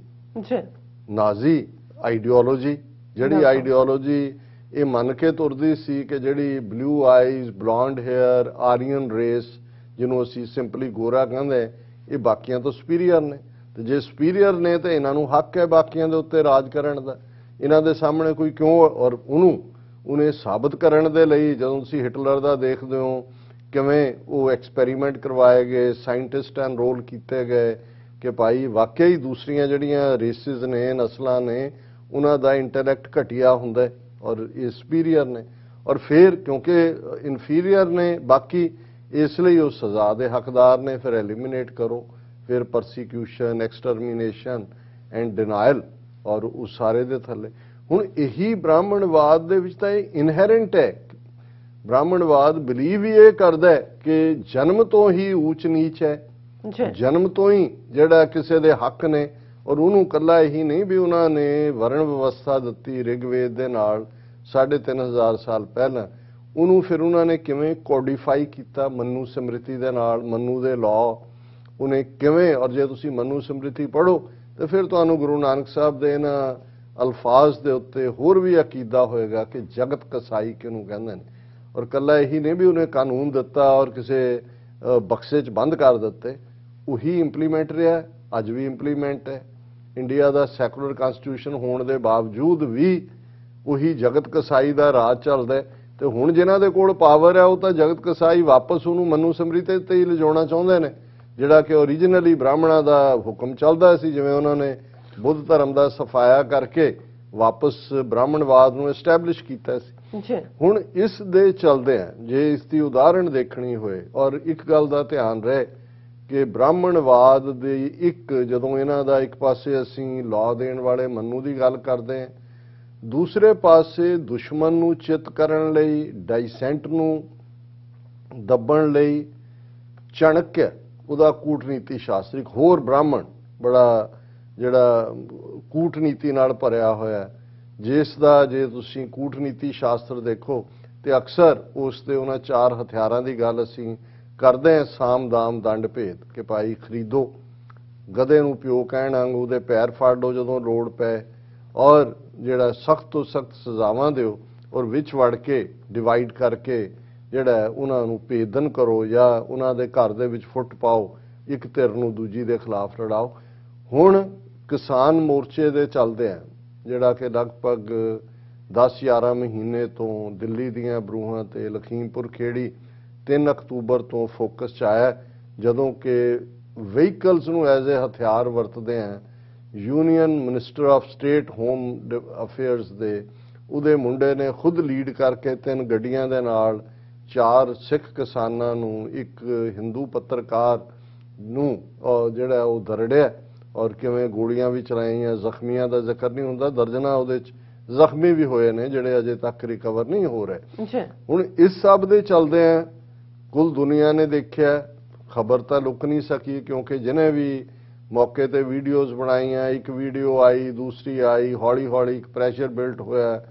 ਉਸ ਦੇ ਮੁੰਡੇ ਨੂੰ, ਗੁੰਡੇ ਨੂੰ, ਆਸ਼ੀਸ਼ ਮਿਸ਼ਰੇ ਨੂੰ ਗ੍ਰਿਫਤਾਰ ਕਰਨਾ ਪਿਆ, ਪਰ ਗ੍ਰਿਫਤਾਰੀ ਵੀ ਜਿਹੜੀ ਹੈ ਉਹ ਰੈੱਡ ਕਾਰਪੇਟ ਅਰੈਸਟ ਸੀ ਤੇ ਰੈੱਡ ਕਾਰਪੇਟ ਪੁਲਿਸ ਰਿਮਾਂਡ ਹੈ, ਜਿਹਦਾ ਜ਼ਿਕਰ ਅਸੀਂ ਅਕਸਰ ਕੀਤਾ ਹੈ। ਹੁਣ ਇਹ ਹਰ ਇੱਕ ਜਿਹੜਾ ਵੀ ਕੋਈ ਥੋੜਾ ਬਹੁਤ ਬੈਲੈਂਸ ਰੱਖਦਾ ਉਹਦੇ ਵੱਲੋਂ ਕਿਹਾ ਜਾ ਰਿਹਾ ਸੀ ਕਿ ਭਾਈ ਭਾਵੇਂ ਇਹਨਾਂ ਦੀ ਪਾਰਟੀ ਦੀ ਹਕੂਮਤ ਹੈ ਯੂਪੀ 'ਚ, ਸਬਕ ਸਿਖਾਉਣ ਲਈ ਕੀਤਾ ਹੈ, ਪਲਾਨ ਕਰਕੇ ਕੀਤਾ ਹੈ, ਪਰ ਘੱਟੋ ਘੱਟ ਮੋਦੀ ਜਾਂ ਉਹਦਾ ਕੋਈ ਮਿਨਿਸਟਰ ਜਾਂ ਕਿਸੇ ਵੱਲੋਂ ਇੱਕ ਫਾਰਮਲ ਕੰਡੈਮਨੇਸ਼ਨ ਹੀ ਸਹੀ, ਇੱਕ ਭਾਵੇਂ ਲਫ਼ਜ਼ਾਂ ਦੇ ਵਿੱਚ ਹੀ ਸਹੀ ਕਿ ਭਾਈ ਅਸੀਂ ਕੰਡੈਮ ਕਰਦੇ ਹਾਂ, ਲੇਕਿਨ 3 ਅਕਤੂਬਰ ਤੋਂ 10 ਅਕਤੂਬਰ ਤੱਕ ਜੇ ਅਸੀਂ ਦੇਖੀਏ, ਅੱਜ ਅਸੀਂ 13 ਅਕਤੂਬਰ ਨੂੰ ਗੱਲ ਕਰ ਰਹੇ ਹਾਂ, ਹੁਣ ਇਹਨਾਂ 10 ਦਿਨਾਂ ਦੇ ਵਿੱਚ ਜੇ ਕੋਈ ਬੋਲਿਆ ਨਹੀਂ ਹੈ ਤੇ ਇਸ ਬਾਰੇ ਮੈਨੂੰ ਤਾਂ ਕਦੇ ਕੋਈ ਭੁਲੇਖਾ ਨਹੀਂ ਸੀ ਕਿ ਭਾਈ ਇਹ ਇਹਨਾਂ ਦੇ ਅੰਦਰ ਕੀ ਰਿਝ ਰਿਹਾ, ਕਿਉਂਕਿ ਮੇਰੇ ਸਾਹਮਣੇ ਮੈਨੂੰ ਉਹ ਕਦੇ ਡਾਇਲੌਗ ਇਸ ਕਾਤਲ ਬੁੱਚੜ ਮੋਦੀ ਦਾ ਨਹੀਂ ਭੁੱਲਿਆ, ਜਦੋਂ ਕਿ ਇਹ 2014 ਦੀਆਂ ਇਹਨੇ ਅਜੇ ਇਲੈਕਸ਼ਨਾਂ ਲੜਨੀਆਂ ਸੀ, ਔਰ ਉਸ ਪੀਰੀਅਡ ਦੇ ਵਿੱਚ ਇੱਕ ਫੋਰਨਰ ਇਹਨੂੰ ਇੰਟਰਵਿਊ ਕਰ ਰਿਹਾ, ਔਰ ਉਹ 2002 ਦੇ ਗੁਜਰਾਤ ਮੁਸਲਿਮ ਜੈਨੋਸਾਈਡ ਦੀ ਗੱਲ ਕਰ ਰਿਹਾ, ਔਰ ਉਹ ਮੋਦੀ ਨੂੰ ਅਖੀਰ ਉਹ ਪਹਿਲਾਂ ਚਾਹੁੰਦਾ ਵੀ ਉਹਦੇ ਬਾਰੇ ਕੁਝ ਕਹੇ, ਲੇਕਿਨ ਉਹ ਕੁਝ ਨਹੀਂ ਕਹਿੰਦਾ। ਅਖੀਰ 'ਚ ਉਹ ਕਹਿੰਦਾ ਵੀ ਚਲੋ ਤੁਹਾਡਾ ਰੋਲ ਨਹੀਂ ਹੈ, ਤੁਹਾਨੂੰ ਕਿਸੇ ਕੋਰਟ ਨੇ ਇੰਡਾਇਕਟ ਨਹੀਂ ਕੀਤਾ ਜਾਂ ਠੀਕ ਹੈ, ਪਰ ਜਿਹੜੇ ਮਾਰੇ ਗਏ ਤੁਹਾਡੀ ਸਟੇਟ ਦੇ ਲੋਕ, ਤੁਹਾਡੀ ਸਟੇਟ ਦੇ ਲੋਕ ਸੀ, ਤੁਹਾਨੂੰ ਦੁੱਖ ਤਾਂ ਹੋਇਆ ਹੋਏਗਾ। ਤੇ ਉਦੋਂ ਉਹ ਕਹਿੰਦਾ ਕਿ ਹਾਂ, अगर कोई कुत्ते का पिल्ला भी टायर के नीचे आके मर जाए दुख तो होता ही है। ਹੁਣ ਇਹਦੇ ਤੋਂ ਤੁਸੀਂ ਜਿਨ੍ਹਾਂ ਲੋਕਾਂ ਨੇ ਇਸ ਖੂਨੀ ਦੇ ਅੱਖਾਂ 'ਚ ਅੱਖਾਂ ਪਾ ਕੇ ਦੇਖਿਆ ਹੋਇਆ, ਇਹਦੇ ਖੂਨੀ ਹੱਥ ਦੇਖੇ ਹੋਏ ਨੇ, ਔਰ ਇਹ ਜੁਮਲਾ ਦੱਸਦਾ ਕਿ ਇਹ ਕਿਸ ਹੱਦ ਤੱਕ ਦਾ ਇਹ ਜਗਤ ਕਸਾਈ ਦਾ ਇੱਕ ਆਈਡੀਅਲ ਆਈਕਨ ਹੈ। ਔਰ ਹੁਣ ਜਦੋਂ ਕਿ ਇਹ ਲਖੀਮਪੁਰ ਖੀਰੀ ਬਾਰੇ ਪਿਛਲੇ 10 ਦਿਨ ਤੋਂ ਜਿਹੜੇ ਵੈਲ ਮੀਨਿੰਗ ਲੋਕ ਨੇ ਉਹ ਲੱਭ ਰਹੇ ਸੀ ਕਿ ਜੀ ਕੋਈ ਲਫ਼ਜ਼, ਔਰ ਅੱਜ ਉਹਨੇ ਮੋਦੀ ਨੇ ਨੈਸ਼ਨਲ ਹਿਊਮਨ ਰਾਈਟ ਕਮਿਸ਼ਨ 28 ਸਾਲ ਪਹਿਲਾਂ 1993 ਚ ਹੋਂਦ ਚ ਆਇਆ, ਔਰ ਇਹਦੀ ਇੱਕ ਆਪਣੀ ਹਿਸਟਰੀ ਹੈ ਕਿ ਕਿਵੇਂ ਨੈਸ਼ਨਲ ਹਿਊਮਨ ਰਾਈਟ ਕਮਿਸ਼ਨ ਬਣਾਇਆ ਗਿਆ। ਔਰ ਮੈਨੂੰ ਯਾਦ ਹੈ ਕਿ ਅਸੀਂ ਇੱਥੇ ਜਦੋਂ ਕਿ ਭਾਰਤ ਦੇ ਵਿੱਚ ਸਿੱਖਾਂ ਦੀ ਨਸਲਕੁਸ਼ੀ ਜ਼ੋਰ ਸ਼ੋਰ ਨਾਲ ਚੱਲ ਰਹੀ ਸੀ, ਟਾਡਾ ਵਰਗਾ ਕਾਨੂੰਨ ਲਾਗੂ ਸੀ ਅਮਰੀਕਨ ਕਾਂਗਰਸ ਦੇ ਵਿੱਚ ਵੀ, ਔਰ ਓਵਰਆਲ ਵੀ ਇੰਡੀਆ ਦੀ ਕੰਡੈਮਨੇਸ਼ਨ ਹੋ ਰਹੀ ਸੀ। ਸੋ ਉਦੋਂ ਆਈ ਵਾਸ਼ ਕਰਨ ਦੇ ਲਈ ਉਹਨਾਂ ਨੇ ਇੰਟਰਨੈਸ਼ਨਲ ਕਮਿਊਨਿਟੀ ਦੇ ਕ੍ਰਿਟਿਸਿਜ਼ਮ ਨੂੰ ਜਿਹੜਾ ਉਹ ਠੱਲ ਪਾਉਣ ਦੇ ਲਈ ਇੰਡੀਅਨ ਗਵਰਨਮੈਂਟ ਨੇ, ਜਿਹੜਾ ਨਰਸਿਮਹਾ ਰਾਓ ਦੀ ਸਰਕਾਰ ਨੇ ਐਲਾਨ ਕੀਤਾ ਕਿ ਜੀ ਠੀਕ ਹੈ ਅਸੀਂ ਨੈਸ਼ਨਲ ਹਿਊਮਨ ਰਾਈਟ ਕਮਿਸ਼ਨ ਬਣਾ ਰਹੇ, ਔਰ ਉਸ ਨੈਸ਼ਨਲ ਹਿਊਮਨ ਰਾਈਟ ਕਮਿਸ਼ਨ ਉਸ ਦਾ ਚੇਅਰਮੈਨ ਵੀ ਉਹੀ ਬੰਦੇ ਹੁਣ ਤੱਕ ਲੱਗਦੇ ਰਹੇ ਨੇ ਜਿਹੜੇ ਸਰਕਾਰ ਦੇ ਭਾਈਵਾਲ ਰਹੇ ਨੇ ਇੱਕ ਜਾਂ ਦੂਸਰੀ ਨਸਲਕੁਸ਼ੀ ਦੇ ਵੇੜੇ। ਔਰ ਈਵਨ ਜਦੋਂ ਜਸਵੰਤ ਸਿੰਘ ਖਾਲੜੇ ਦਾ ਕੇਸ ਵੀ, ਜਿਹਨੂੰ ਜਿਹੜਾ 25,000 ਲਾਵਾਰਸ ਲਾਸ਼ਾਂ ਲੱਭਣ ਤੁਰਿਆ ਸੀ, ਉਹਨੂੰ ਵੀ ਲਾਵਾਰਸ ਲਾਸ਼ ਬਣਾ ਦਿੱਤਾ ਗਿਆ।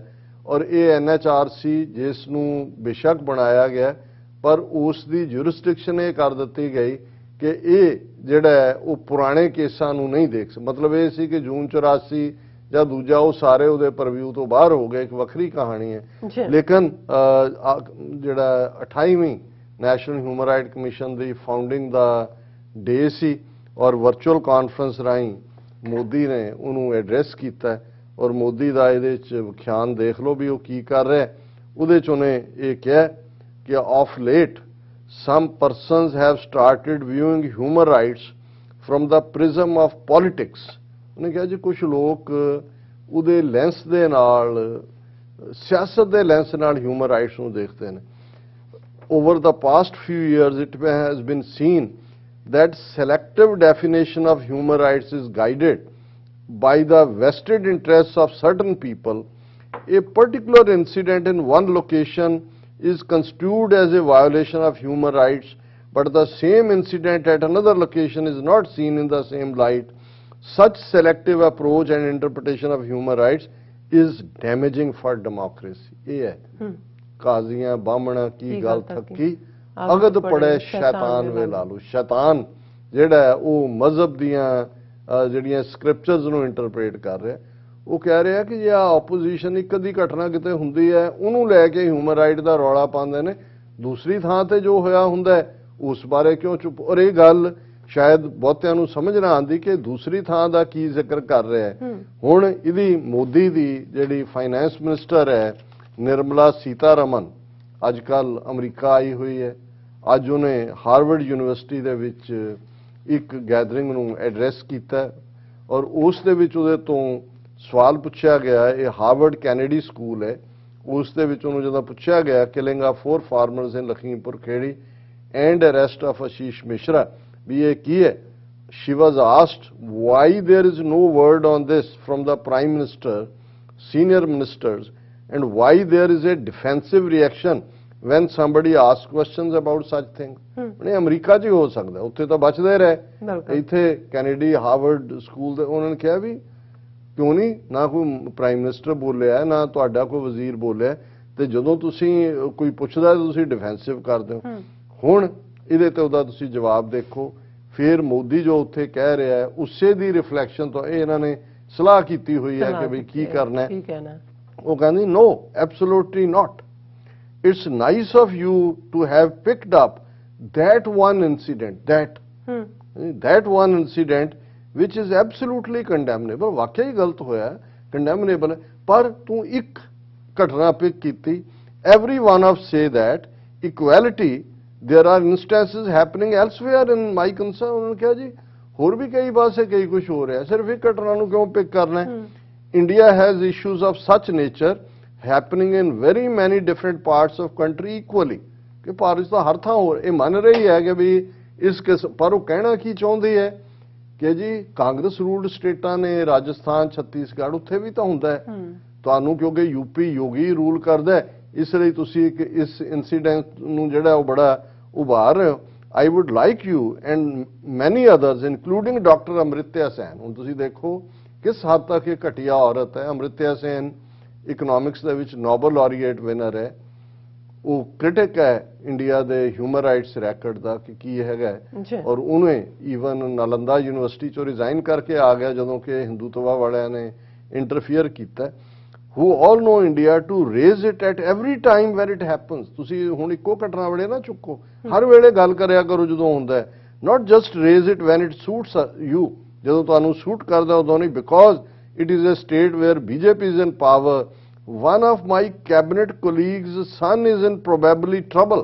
ਹੁਣ ਇਹ ਤੁਸੀਂ ਇਹ ਵੀ ਹਮਦਰਦੀ ਕਿ ਜੀ ਮੇਰੇ ਇੱਕ ਪਿਆਰੇ ਸਾਥੀ ਦਾ ਬੱਚਾ ਜਿਹੜਾ ਉਹ ਮੁਸ਼ਕਲ 'ਚ ਫਸ ਗਿਆ, ਆਸ਼ੀਸ਼ ਹੈ, ਤੁਸੀਂ and also assume that it is actually them who did it and not anybody else due course of justice will also have a complete inquiry process। मतलब ਇਹ ਹੈ ਕਿ ਅੱਜ ਭਾਵੇਂ ਮਜਬੂਰੀ ਵਸ ਉਹਨੂੰ ਫੜਨਾ ਪਿਆ ਪਰ ਅਲਟੀਮੇਟਲੀ ਉਹ ਸਭ ਨਿਕਲ ਜਾਣਗੇ। ਔਰ ਇਹ ਮੈਂ ਕੋਈ ਡਿਫੈਂਸਿਵ ਨਹੀਂ ਹੋ ਰਹੀ, ਮੈਂ ਤਾਂ I will talk for India, I will talk for justice for the poor, I will not be mocked at, and if it is mocking I'll be defensive to stand up, say sorry, let's talk on facts। that is my answer to you। ਇਹ ਹੈ ਸ਼ੇਮਲੈਸਨੈਸ, ਢੀਠਤਾਈ, ਜ਼ਾਲਮਾਨਾ ਅੰਦਾਜ਼ ਦੀ ਸਿਖਰ। ਔਰ ਇਹ ਹੈ ਕਿ ਮੂੰਹ में राम राम बगल में छुरी। ਜੀ ਰਾਜ ਸਾਹਿਬ ਤੁਹਾਡਾ ਬਹੁਤ ਬਹੁਤ ਧੰਨਵਾਦ। ਸਾਥ ਲੈਣੇ ਬ੍ਰੇਕ ਵਿਊਅਰਸ ਜਦੋਂ ਸਾਨੂੰ ਇਸੇ ਤਰ੍ਹਾਂ ਬਣੇ ਰਹਿਣਾ, ਮਿਲਦੇ ਹਾਂ ਛੋਟੇ ਜਿਹੇ ਵਕਫੇ ਤੋਂ ਬਾਅਦ।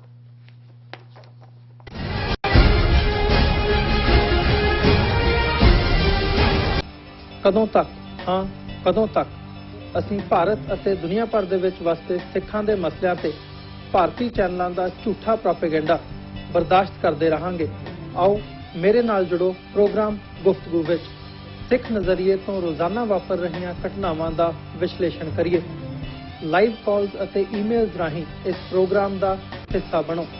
ਮੰਡੇ ਟੂ ਫਰਾਈਡੇ ਰਾਤ 9:30 ਵਜੇ ਸਿਰਫ TV 84 ਤੇ। Are you tired of property violations, ECB court hearings wasting your time? AM Expediting Drafting and Design is the solution for your problems. AM Expediting Drafting and Design offers services that range from architectural drawings to expediting services to DOB, FDNY, and other agencies. Or visit their location at 116-15 Myrtle Avenue in Richmond Hill. Call AM Expediting Drafting and Design now at 718-725-0059। ਕੀ ਤੁਸੀਂ ਰੋਜ਼ਾਨਾ ਕੰਮ ਤੇ ਆਪਣਾ ਵਧੇਰੇ ਸਮਾਂ ਬਿਤਾਉਣ ਤੋਂ ਪਰੇਸ਼ਾਨ ਹੋ? ਆਪਣੀ ਪੂੰਜੀ ਨੂੰ ਕੰਮ ਤੇ ਲਗਾਓ, ਸਾਡੇ ਨਾਲ ਇਨਵੈਸਟ ਕਰੋ। ਅਸੀਂ ਤੁਹਾਡੀ ਪੂੰਜੀ ਤੋਂ ਤੁਹਾਡੇ ਲਈ ਵਧੇਰੇ ਪੈਸੇ ਬਣਾ ਸਕਦੇ ਹਾਂ।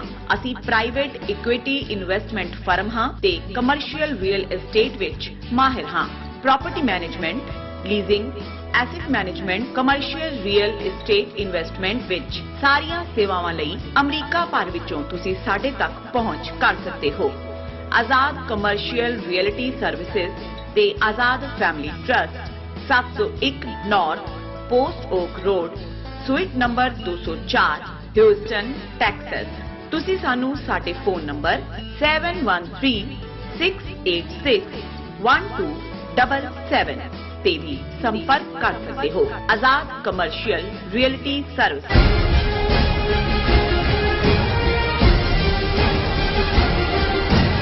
Viewers welcome back on program. So viewers ਹੁਣ ਆਪਾਂ ਚੀਨ ਤੇ ਭਾਰਤ ਦੇ ਹਵਾਲੇ ਨਾਲ ਗੱਲਬਾਤ ਕਰਨ ਜਾ ਰਹੇ ਹਾਂ ਕਿ ਚੀਨ ਨੇ ਇੱਕ ਵਾਰ ਫਿਰ ਭਾਰਤ ਦੇ ਖਿਲਾਫ ਆਪਣੇ ਤਿੱਖੇ ਤੇਵਰ ਜਿਹੜੇ ਨੇ ਉਹ ਦਿਖਾਏ ਨੇ। ਪਿਛਲੇ ਕੱਲ ਭਾਰਤ ਦੇ ਵਾਈਸ ਪ੍ਰੈਜ਼ੀਡੈਂਟ ਵੈਂਕਈਆ ਨਾਇਡੂ ਨੇ ਅਰੁਣਾਚਲ ਪ੍ਰਦੇਸ਼ ਦਾ ਦੌਰਾ ਕੀਤਾ ਸੀ। ਚੀਨ ਨੇ ਇਤਰਾਜ਼ ਜਤਾਇਆ ਹੈ ਕਿ ਇਹ ਅਰੁਣਾਚਲ ਪ੍ਰਦੇਸ਼ ਸਾਡੇ ਸਾਊਥ ਤਿੱਬਤ ਦਾ ਹਿੱਸਾ ਹੈ, ਇਸ ਲਈ ਭਾਰਤ ਦਾ ਇਸ ਤੇ ਕੋਈ ਹੱਕ ਨਹੀਂ ਹੈ ਕਿ ਭਾਰਤ ਦਾ ਇਸ ਤੇ ਨਜਾਇਜ਼ ਕਬਜ਼ਾ ਹੈ। ਸੋ ਇਸ ਬਾਰੇ ਆਪਾਂ ਗੱਲਬਾਤ ਕਰਨ ਜਾ ਰਹੇ ਹਾਂ। ਸੋ ਅਸੀਂ ਚਾਹਾਂਗੇ ਕਿ ਤੁਸੀਂ ਇਸੇ ਤਰ੍ਹਾਂ ਹੀ ਬਣੇ ਰਹਿਣਾ। ਦੇਖਣ ਸੁਣਨ ਲਿਖਣ ਲਈ ਤੁਹਾਡਾ ਸਭ ਦਾ ਬਹੁਤ ਬਹੁਤ ਸ਼ੁਕਰੀਆ। ਜੀ ਰਾਜ ਸਾਹਿਬ ਕੀ ਕਹਿਣਾ ਚਾਹੋਗੇ? ਦੇਖੋ, ਚਾਈਨਾ ਦੇ ਨਾਲ ਭਾਰਤ ਦਾ ਜਿਹੜਾ 13ਵਾਂ ਰਾਉਂਡ ਗੱਲਬਾਤ ਦਾ ਟੋਟਲੀ ਕੋਲੈਪਸ ਹੋਇਆ। ਅੱਛਾ। ਭਾਰਤ ਨੇ ਵੀ ਮੰਨਿਆ, ਉਹਨਾਂ ਦੀ ਐਕਸਟਰਨਲ ਅਫੇਅਰ ਮਿਨਿਸਟਰੀ ਨੇ ਫੇਲਡ ਕਿਹਾ, ਲੇਕਿਨ ਚਾਈਨਾ ਨੇ ਮੋਰ ਵੋਕਲੀ ਜਿੱਥੇ ਉਹਨਾਂ ਨੇ ਭਾਰਤ ਨੂੰ ਉਹ ਇਹ ਕਿਹਾ ਵੀ ਆਪਣੀ ਔਕਾਤ ਦੇ ਅੰਦਰ ਰਹੋ, ਉਹਦੇ 'ਚ ਉਹਨਾਂ ਨੇ ਕਿਹਾ ਵੀ ਜਿਹੜੀ ਭਾਰਤ ਦੀ ਪੋਜੀਸ਼ਨ ਹੈ ਉਹ ਅਨਰੀਜ਼ਨੇਬਲ ਐਂਡ ਅਨਰੀਅਲਿਸਟਿਕ। ਇਹ ਬੜੇ ਸਟਰੋਂਗ ਵਰਡ ਨੇ ਕਿ ਭਾਈ ਇਹ ਤੁਸੀਂ ਆਪਣੀ ਔਕਾਤ 'ਚ ਰਹੋ, ਐਵੇਂ ਖਾਮ ਖਾ ਦੀਆਂ ਜਿਹੜੀਆਂ ਨਾ ਦਾਅਵੇਦਾਰੀਆਂ ਕਰੋ ਔਰ ਨਾ ਹੀ ਜਿਹੜਾ ਜਿਸ ਨੂੰ ਕਹਿੰਦੇ ਨੇ ਕਿ ਭਾਈ ਐਵੇਂ ਟੁੱਟੇ ਛਿੱਤਰ ਵਾਂਗ ਵੱਧਦੇ ਨਾ ਜਾਓ। ਸੋ ਇਹ ਉਹਦਾ ਪੰਜਾਬੀ ਮਤਲਬ ਹੈ। ਹੁਣ ਇੱਕ ਪਾਸੇ ਤਾਂ ਭਾਰਤ ਨੂੰ ਇਸ ਗੱਲ ਦੀ ਰੀਅਲਾਈਜੇਸ਼ਨ ਹੋਣੀ ਚਾਹੀਦੀ ਹੈ, ਹੋਈ ਵੀ ਹੈ ਕਿ ਉਹਦੀ ਔਕਾਤ ਕੀ ਹੈ, ਕਿਉਂਕਿ ਜੇ ਅਸੀਂ 20 ਜੂਨ 2020 ਤੋਂ ਗਲਵਾਨ ਔਰ ਉਸ ਤੋਂ ਦੇਖੀਏ ਤੇ ਫਿਰ ਅਸੀਂ ਦੁਹਰਾਉਂਦੇ ਹਾਂ ਕਿ ਭਾਈ ਕਿੱਥੇ ਕਿੱਥੇ ਛਿੱਤਰ ਪਿਓ ਤਾਂ ਉਹੀ ਦੱਸ ਸਕਦੇ ਨੇ ਕਿ ਸਿਰ 'ਚ ਵੀ ਵੱਜੇ, ਮੋਢੇ ਤੇ ਵੀ ਵੱਜੇ, ਲੱਤਾਂ 'ਚ ਵੀ ਜਿਹੜੀਆਂ ਨੇ ਫੱਟ ਲੱਗੇ ਨੇ, ਕਿਉਂਕਿ ਪੂਰੇ ਦਾ ਪੂਰਾ ਉਹਨਾਂ ਦਾ 3000 plus square kilometre area eastern sector Ladakh ਤੋਂ ਲੈ ਕੇ ਉਸ ਤੋਂ 2 ਸਾਲ ਪਹਿਲਾਂ ਉਹਨਾਂ ਨੇ ਡੋਕਲਾਮ ਭੂਟਾਨ ਦੇ ਵਿੱਚ ਵੀ ਭਾਰਤ ਨੂੰ ਉਹਦੀ ਔਕਾਤ ਦਿਖਾ ਦਿੱਤੀ ਸੀ। ਹੁਣ ਕਿਉਂਕਿ ਭਾਰਤ ਦੇ ਲੋਕਾਂ ਦੀ ਕੰਜ਼ੰਪਸ਼ਨ ਦੇ ਲਈ ਵੀ ਜਿਨ੍ਹਾਂ ਨੂੰ ਇਹਨਾਂ ਨੇ ਆਪਣਾ 56 ਇੰਚ ਦਾ ਸੀਨਾ ਔਰ ਬਹਾਦਰੀ ਔਰ ਦੂਸਰਾ ਇਸ ਕਿਸਮ ਦਾ ਇੱਕ ਮਿਜ਼ਾਜ ਦਿੱਤਾ ਹੋਇਆ, ਸੋ ਉਹਨਾਂ ਦੀ ਕੰਜ਼ੰਪਸ਼ਨ ਲਈ ਵੀ ਕੁਝ ਦਿਖਾਣਾ ਹੈ ਕਿ ਭਈ ਅਸੀਂ ਡਰੇ ਨਹੀਂ। ਜਿਵੇਂ ਇੱਕ ਕੁੱਟ ਖਾਂਦਾ ਹੈ ਜਦੋਂ ਬਾਣੀ ਹੈ ਤੇ ਕੁੱਟ ਖਾ ਕੇ ਡਿੱਗਿਆ ਹੁੰਦਾ, ਫਿਰ ਖੜਾ ਹੋ ਕੇ ਇੱਕ ਵਾਰ ਤਾਂ ਕਹਿ ਰਿਹਾ ਹੁੰਦਾ ਇਬਕੀ ਬਾਰ ਮਾਰ, ਤੇ ਨਾਲ ਹੀ ਕਹਿ ਰਿਹਾ ਹੁੰਦਾ ਮੈਂ ਨਹੀਂ ਡਰਤਾ, ਮੈਂ ਨਹੀਂ ਡਰਤਾ। ਸੋ ਇਹ ਜਿਹੜਾ ਭਾਰਤ ਦਾ ਰਿਐਕਸ਼ਨ ਹੈ ਮੈਂ ਨਹੀਂ ਡਰਤਾ, ਇਹ ਸਾਰੇ ਜੋ ਫੇਲਿਅਰ ਤੋਂ ਬਾਅਦ ਉਹ ਇਸ ਗੱਲ ਚੋਂ ਨਿਕਲਿਆ ਕਿ ਜੀ ਉਹਨਾਂ ਨੇ ਆਪਣੇ ਵਾਈਸ ਪ੍ਰੈਜ਼ੀਡੈਂਟ ਵੈਂਕਈਆ ਨਾਇਡੂ ਦਾ ਅਰੁਣਾਚਲ ਪ੍ਰਦੇਸ਼ ਜਿਹਨੂੰ ਇਹਨਾਂ ਨੇ ਲੈਂਡ ਆਫ ਦਾ ਰਾਈਜ਼ਿੰਗ ਸਨ, ਇਹ ਉਸ ਦਾ ਇਨਸਿਗਨੀਆ ਬਣਾਇਆ ਹੋਇਆ, ਕਿਉਂਕਿ ਸਭ ਤੋਂ ਪਹਿਲਾਂ ਪਰ ਜਦੋਂ ਚਾਈਨਾ ਦੇ ਹਵਾਲੇ ਨਾਲ ਦੇਖੀਏ ਤੇ ਉਹ ਇਸ ਨੂੰ ਸਾਊਥ ਤਿੱਬਤ ਕਹਿੰਦੇ। ਔਰ ਜਿਵੇਂ ਅਸੀਂ ਅਕਸਰ ਮਾਓ ਸੇ ਤੁੰਗ ਦਾ ਇਹ ਕੋਟ ਕਿ ਜਿੱਥੇ ਉਹ ਇੱਕ ਤਿੱਬਤ ਨੂੰ ਹਥੇਲੀ, ਪਾਮ ਔਰ ਇਹ ਜਿਹੜੀਆਂ 5 ਫਿੰਗਰਸ ਨੇ ਜਿਨ੍ਹਾਂ ਦੇ ਵਿੱਚ ਇਹ ਸਾਊਥ ਤਿੱਬਤ ਜਿਹਨੂੰ ਇਹਨਾਂ ਨੇ ਅਰੁਣਾਚਲ ਨੇਮ ਕੀਤਾ ਹੋਇਆ ਹੈ, ਔਰ ਨੇਪਾਲ, ਸਿੱਕਮ, ਭੂਟਾਨ, ਲਦਾਖ, ਔਰ ਇਹ ਜਿਹੜਾ ਉਹਦੀਆਂ 5 ਉਂਗਲਾਂ ਨੇ, ਔਰ ਉਹਨਾਂ ਦਾ ਇਹ ਕਿ ਭਾਈ ਇਹੀ 5 ਦੇ ਨਾਲ ਚੀਨ ਦਾ ਜਿਹੜਾ ਮੁਕੰਮਲ ਹੁੰਦਾ ਹੈ ਨਕਸ਼ਾ। ਜਿਵੇਂ ਤਾਈਵਾਨ ਬੇਸ਼ੱਕ ਪਹਿਲੀ ਸਟੇਜ ਤੇ ਜਦੋਂ ਮਾਓ ਸੇ ਤੁੰਗ, ਚਿਊਨ ਲਾਈ ਨੇ ਬਾਕੀ ਮੇਨਲੈਂਡ ਚਾਈਨਾ ਤੇ ਕਬਜ਼ਾ ਕੀਤਾ ਔਰ ਚਿਆਂਗ ਕਾਈ ਸ਼ੈਕ ਸਰਕਾਰੀ ਖਜ਼ਾਨੇ ਨਾਲ ਔਰ ਦੂਸਰਿਆਂ ਦੀ ਮਦਦ ਨਾਲ ਫਾਰਮੂਸਾ ਇਹਦਾ ਨਾਂ ਸੀ ਆਈਲੈਂਡ ਦਾ, ਉੱਥੇ ਚਲਾ ਗਿਆ ਜਿਹਨੂੰ ਅੱਜ ਤਾਈਵਾਨ ਕਹਿੰਦੇ ਨੇ। ਲੇਕਿਨ ਉਹਨਾਂ ਨੇ ਹਰ ਪਲ, ਹੁਣ ਵੀ ਜਦੋਂ ਸ਼ੀ ਜਿਨਪਿੰਗ ਨੇ ਕਿਹਾ ਕਿ ਮੇਰਾ ਇਹ ਲਾਈਫ ਡ੍ਰੀਮ ਮੈਂ ਇਹਨੂੰ ਕੰਪਲੀਟ ਕਰਨਾ ਹੈ ਚੀਨ ਨੂੰ, ਔਰ ਅੱਜ ਇੱਕ ਚੰਗੀ ਜਿਹੜੀ ਹੈ ਚੀਨ ਦੇ ਹਵਾਲੇ ਨਾਲ ਡਿਵੈਲਪਮੈਂਟ ਹੈ ਔਰ ਅਮਰੀਕਾ ਔਰ ਭਾਰਤ ਵਰਗਿਆਂ ਨੂੰ ਜਿਹੜਾ ਇਸ ਨਾਲ ਫਿਕਰ ਹੋਣਾ ਚਾਹੀਦਾ ਹੈ। ਜਦੋਂ ਕਿ ਰੂਸ ਨੇ ਵੀ ਉਹਨਾਂ ਦੇ ਪੁਤਿਨ ਨੇ ਐਕਸਪਲਿਸਿਟ ਇਹ ਕਿਹਾ ਕਿ ਤਾਈਵਾਨ ਦੇ ਉੱਤੇ ਉਹ ਚੀਨ ਦਾ ਹੱਕ ਮੰਨਦਾ ਹੈ ਕਿਉਂਕਿ ਉਹ ਚੀਨ ਦਾ ਹਿੱਸਾ ਹੀ ਹੈ। ਔਰ ਇਹ ਕਿਸੇ ਵੇਲੇ ਵੀ ਜਿੰਨਾ ਦਬਾਅ ਉਹਨਾਂ ਨੇ ਪਿਛਲੇ ਕੁਝ ਦਿਨਾਂ ਦੇ ਵਿੱਚ ਤਾਈਵਾਨ ਤੇ ਰੱਖਿਆ, ਉਸ ਤੋਂ ਇਹ ਲੱਗਦਾ ਹੈ ਕਿ ਵੀ ਕਈ ਵਾਰ ਕਿਸੇ ਦਿਨ ਸੁੱਤੇ ਹੋਏ ਜਦੋਂ ਬਾਕੀ ਹੋਣਗੇ ਉਦੋਂ ਲੱਗੇਗਾ ਕਿ ਚੀਨ ਦੀ ਫੌਜ ਨੇ ਤਾਈਵਾਨ ਨੂੰ ਆਪਣੇ ਕੰਟਰੋਲ 'ਚ ਲੈ ਲਿਆ। ਔਰ ਐਸਾ ਕੁਝ ਹੀ ਭਾਰਤ ਦੇ ਨਾਲ ਵੀ ਹੋਣ ਜਾ ਰਿਹਾ, ਕਿਉਂਕਿ ਜੇ ਚੀਨ ਦਾ ਜਿਵੇਂ ਅਸੀਂ ਕਿਹਾ ਵੀ ਉਹ ਅਕਸਰ ਐਗਰੈਸਿਵ ਰੁਖ ਨਹੀਂ ਰੱਖਦਾ ਹੈ, ਬਿਆਨਬਾਜ਼ੀ ਦੇ ਮਾਮਲੇ 'ਚ ਐਕਟ ਕਰਦੇ ਨੇ। ਜਿਵੇਂ ਉਹਨਾਂ ਨੇ ਜੇ ਸਾਊਥ ਚਾਈਨਾ ਸੀ 'ਚ ਆਰਟੀਫਿਸ਼ਲ ਆਈਲੈਂਡ ਬਣਾਉਂਦੇ ਚਲੇ ਗਏ, ਕਦੋਂ ਦੇ ਲੱਗੇ ਹੋਏ ਸੀ। ਜੇ ਪੈਂਟਾਗਨ ਦਾ ਸੀਨੀਅਰ ਜਿਹੜਾ ਪ੍ਰੈਜ਼ੀਡੈਂਟ ਸੌਫਟਵੇਅਰ ਡਿਪਾਰਟਮੈਂਟ ਨਾਲ ਡੀਲ ਕਰਨ ਵਾਲਾ ਉਹ ਰਿਜ਼ਾਈਨ ਕਰਕੇ ਚਲਾ ਜਾਂਦਾ ਕਿ ਭਾਈ ਤੁਸੀਂ ਕੀਤਾ ਕੁਝ ਨਹੀਂ ਹੈ, ਔਰ ਆਰਟੀਫਿਸ਼ੀਅਲ ਇੰਟੈਲੀਜੈਂਸ ਦੇ ਵਿੱਚ ਤਾਂ ਚਾਈਨਾ ਉੱਥੇ ਪਹੁੰਚ ਗਿਆ ਕਿ ਅਗਲੇ 15-20 ਸਾਲ 'ਚੋਂ ਹਰ ਫੀਲਡ 'ਚ ਜਿਹੜਾ ਜੀਓ ਪੋਲਿਟਿਕਸ ਦੇ ਹੀ ਨਹੀਂ ਹਰ ਫੀਲਡ ਦੇ ਵਿੱਚ ਪ੍ਰੈਕਟੀਕਲ ਸਿਵਿਲੀਅਨ ਔਰ ਮਿਲਟਰੀ 'ਚ ਲੀਡ ਕਰੇਗਾ, ਕਿਉਂਕਿ ਤੁਸੀਂ ਅਗਲੇ 20 ਸਾਲ 'ਚ ਵੀ ਜੇ ਸ਼ੁਰੂ ਕਰੋ ਤੇ ਉੱਥੇ ਤੱਕ ਨਹੀਂ ਪਹੁੰਚੋਗੇ ਜਿੱਥੇ ਆਲਰੇਡੀ ਪਹੁੰਚਿਆ ਹੋਇਆ। ਸੋ ਇਹ ਸਾਰੇ ਦੇ ਚੱਲਦੇ ਆ ਭਾਰਤ ਨੇ ਹੁਣ ਆਪਣੀ ਕਰਾਊਡ ਨੂੰ ਦੱਸਣ ਲਈ, ਕਿਉਂਕਿ ਉਹ ਤਾਂ ਇਹੀ ਕਰ ਰਹੇ ਸੀ ਜੀ ਹੋ ਗਿਆ ਜੀ ਡੀ ਐਸਕੇਲੇਸ਼ਨ ਉੱਥੋਂ ਪੈਂਗੋਂਗ ਸੋ ਲੇਕ ਤੋਂ, ਹੁਣ ਇਹ ਵੀ ਹੋ ਜਾਏਗਾ ਜੀ ਚੀਨ ਨੂੰ ਅਸੀਂ। ਸੋ ਉਹਨਾਂ ਦਾ ਜਿਹੜਾ ਇਹ ਵਾਈਸ ਪ੍ਰੈਜ਼ੀਡੈਂਟ ਵੈਂਕਈਆ ਨਾਇਡੂ ਇਹ ਇੱਕ ਅੱਧੇ ਦਿਨ ਦੇ ਦੌਰੇ ਦੇ ਉੱਤੇ ਅਰੁਣਾਚਲ ਪ੍ਰਦੇਸ਼ ਪਹੁੰਚ ਗਿਆ ਔਰ ਉੱਥੇ ਆ ਕੇ ਉੱਥੋਂ ਵਾਪਸ ਆ ਗਿਆ ਉਹਨਾਂ ਲਈ।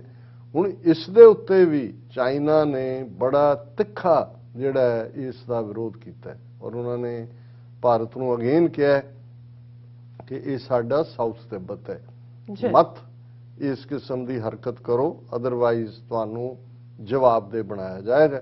ਸੋ ਅਸੀਂ ਸਮਝਦੇ ਹਾਂ ਵੀ ਇਹ ਭਾਵੇਂ ਡੋਮੈਸਟਿਕ ਕਰਾਊਡ ਨੂੰ ਅਪੀਜ਼ ਕਰਨ ਲਈ ਕਰ ਰਹੇ ਨੇ, ਲੇਕਿਨ ਚਾਈਨਾ ਦੇ ਤਿਉਰ ਜਿਹੜੇ ਨੇ ਉਹ ਦਿਨ ਬ ਦਿਨ ਤਿੱਖੇ ਹੁੰਦੇ ਜਾ ਰਹੇ ਨੇ। ਪਰ ਮੈਨੂੰ ਕਈ ਵਾਰ ਇਹ ਜਿਹੜੀ ਬ੍ਰਾਹਮਣ ਬਾਣੀਆ ਮੈਂਟੈਲਿਟੀ ਹੈ, ਇਸ ਨੂੰ ਸਮਝਦਿਆਂ ਹੋਇਆਂ ਵੀ ਕਈ ਵਾਰ ਸਮਝਣ ਤੋਂ ਥੋੜਾ ਜਿਹਾ ਜ਼ਿਆਦਾ ਜ਼ੋਰ ਪਾਉਣਾ ਪੈਂਦਾ ਹੈ। ਜਦੋਂ ਚੀਨ ਨੇ ਗਲਵਾਨ ਵੈਲੀ ਵਾਲਾ ਵਾਕਿਆ ਕੀਤਾ ਔਰ ਭਾਰਤ ਦੇ ਵਿੱਚ ਇਹਨਾਂ ਦੇ ਹਿੰਦੂ ਤਵੀਆਂ ਨੇ ਇੱਕ ਮੁਹਿੰਮ ਚਲਾਈ, ਬੰਦ ਕਰਤੀਆਂ, ਐਪਲੀਕੇਸ਼ਨਸ ਬੰਦ ਕਰਤੀਆਂ, ਐਪਸ ਬੰਦ ਕਰਤੀਆਂ, ਚੀਨ ਦਾ ਸਮਾਨ ਬਾਹਰ ਕੱਢ ਦਿਓ। ਹਾਲਾਂਕਿ ਕਿਸੇ ਨੇ ਕਿਹਾ, ਕਹਿੰਦੇ ਵੀ ਤੁਹਾਡੇ ਮੰਦਿਰ ਖਾਲੀ ਹੋ ਜਾਣਗੇ, ਕਿਉਂਕਿ ਤੁਹਾਡੇ ਭਗਵਾਨ ਹੀ ਚੀਨ ਦੇ ਬਣੇ ਹੋਏ ਨੇ। ਅੱਖਾਂ ਨਿੱਕੀਆਂ ਰੱਖਦੇ ਆ ਉਹ ਸਾਰੇ ਭਗਵਾਨਾਂ ਦੇ, ਬਣ ਕੇ ਤਾਂ ਉੱਥੋਂ ਹੀ ਆਉਂਦੇ ਨੇ। ਕਹਿੰਦਾ ਮੰਦਿਰਾਂ 'ਚ ਕੀ ਰੱਖੋਗੇ, ਮਿੱਟੀ ਦੇ ਪਹਿਲਾਂ ਘੁਮਾਰਾਂ ਤੋਂ ਬਣਾ ਲਓ ਆਪਣੇ ਭਗਵਾਨ ਹੀ, ਤਾਂ ਤੁਹਾਡੇ ਭਗਵਾਨ ਵੀ ਬਾਹਰ ਹੋ ਜਾਣੇ ਨੇ। ਹੁਣ ਉਹ ਸਭ ਦੇ ਚੱਲਦਿਆਂ ਇਵੇਂ ਲੱਗਦਾ ਸੀ ਕਿ ਵੀ ਇੱਕ ਪਾਸੇ ਤਾਂ ਚੀਨ ਨੇ ਕੁੱਟਿਆ ਇਹਨਾਂ ਨੂੰ, ਰੋਣ ਵੀ ਨਹੀਂ ਚੱਜ ਨਾਲ ਦਿੱਤਾ, ਕਿਉਂਕਿ ਮੋਦੀ ਨੇ ਬਾਹਰ ਆ ਕੇ ਅੱਖਾਂ ਪੂੰਝ ਕੇ ਕਿਹਾ ਨਾ ਕੋਈ ਆਇਆ ਨਾ ਕੋਈ ਗਿਆ, ਕਿ ਵੀ ਇਹ ਵੀ ਨਹੀਂ ਹੋਇਆ ਵੀ ਹੁਣ ਇਹ ਘੱਟੋ ਘੱਟ ਇਕਨੋਮਿਕਲੀ ਚੀਨ ਨਾਲੋਂ ਡਿਸਟੈਂਸ ਕਰਨਗੇ। ਉਧਰ ਹੁਣ 13ਵੇਂ ਰਾਊਂਡ 'ਚ ਵੀ ਚੀਨ ਨੇ ਜਿਹੜਾ ਉਹ ਠੁੱਡ ਮਾਰ ਕੇ ਦੌੜਾ ਦਿੱਤੇ, ਉਹਨੇ ਕਿਹਾ ਚਲੋ ਤੁਹਾਡੀ ਔਕਾਤ ਕੀ ਹੈ। ਲੇਕਿਨ ਹੁਣ ਇਹ ਖਬਰ ਜਦੋਂ ਤੁਸੀਂ ਦੇਖਦੇ ਹੋ ਫਿਰ ਲੱਗਦਾ ਹੈ ਵੀ ਇੱਕ ਪਾਸੇ ਤਾਂ ਇਹ ਮੁਲਕ ਵੇਚਣ ਤੇ ਲੱਗੇ ਹੋਏ ਨੇ। ਇਹਨਾਂ ਨੇ 에ਅਰ ਇੰਡੀਆ ਵੀ ਟਾਟਿਆਂ ਨੂੰ ਵਾਪਸ ਦੇ ਦਿੱਤੀ। 1930 'ਚ ਟਾਟਿਆਂ ਦੇ ਬਜ਼ੁਰਗ ਨੇ ਬਣਾਈ ਸੀ, ਫਿਰ ਉਹਨਾਂ ਤੋਂ ਖੋਹ ਲਈ। ਰੇਲਵੇ ਸਟੇਸ਼ਨ ਵੇਚ ਰਹੇ ਨੇ, ਜਿੱਥੇ ਕੋਈ ਜ਼ਮੀਨ ਹੈ, ਜਿੱਥੇ ਕੋਈ ਹਰ ਚੀਜ਼ ਪ੍ਰਾਈਵੇਟ ਕਰਨ ਦਾ ਜੋ ਵੀ ਅੰਬਾਨੀ ਅਡਾਨੀ ਦੇ ਹਵਾਲੇ ਕਰ ਰਹੇ ਨੇ। ਲੇਕਿਨ ਇਹਦੇ ਬਾਵਜੂਦ ਚੀਨ ਦਾ ਇੰਡੀਆ ਨਾਲ ਵਪਾਰ ਕਿਵੇਂ ਵੱਧ ਰਿਹਾ, ਪਰ ਇਹ ਸਾਡੀ ਖਬਰ ਨਹੀਂ ਹੈ, ਕੋਈ ਖਾਲਿਸਤਾਨੀ ਪੋਰਟਲ ਚੋਂ ਨਿਊਜ਼ ਆਈ ਨਹੀਂ ਹੈ, ਇਹਨਾਂ ਦੀ PTI ਦੀ ਖਬਰ ਹੈ। India's trade with China set to cross $100 billion in 2021, ਕਿ ਇਸ ਸਾਲ ਦੇ ਵਿੱਚ 100 ਬਿਲੀਅਨ ਤੋਂ ਜ਼ਿਆਦਾ ਭਾਰਤ ਦਾ ਜਿਹੜਾ ਟ੍ਰੇਡ ਹੈ ਉਹ ਚੀਨ ਦੇ ਨਾਲ ਹੋਏਗਾ। It is almost 30% up pre pandemic trading levels.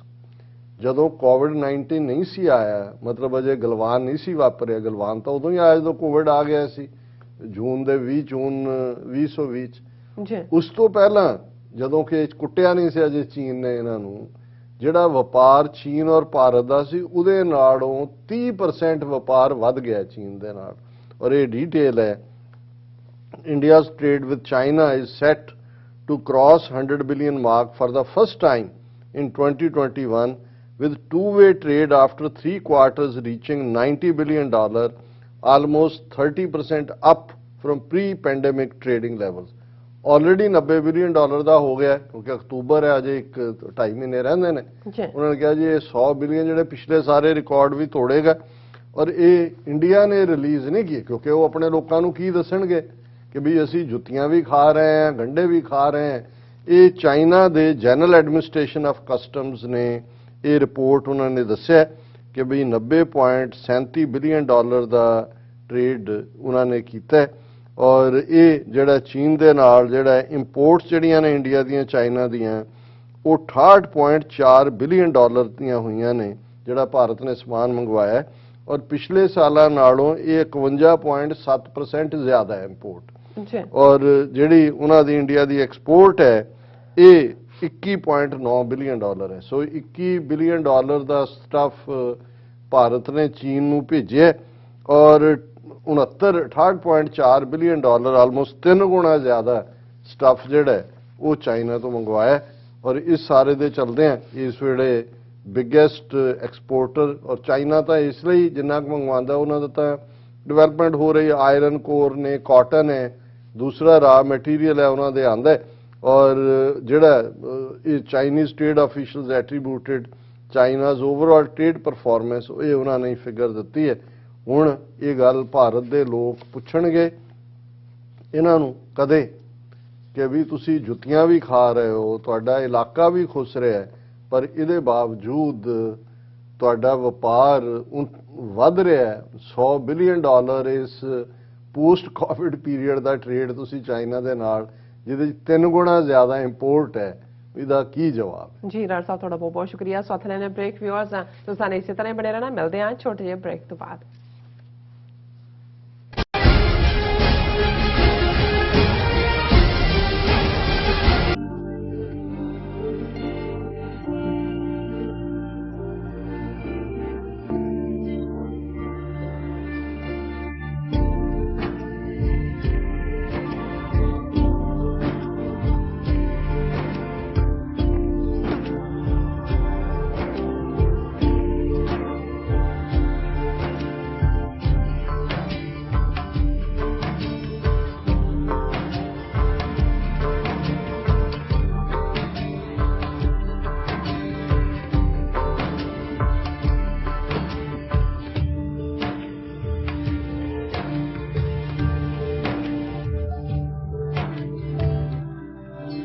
Punjab independence referendum ਦੀਆਂ ਵੋਟਾਂ 31 ਅਕਤੂਬਰ ਨੂੰ ਲੰਡਨ ਤੋਂ ਪੈਣੀਆਂ ਸ਼ੁਰੂ ਹੋਣਗੀਆਂ।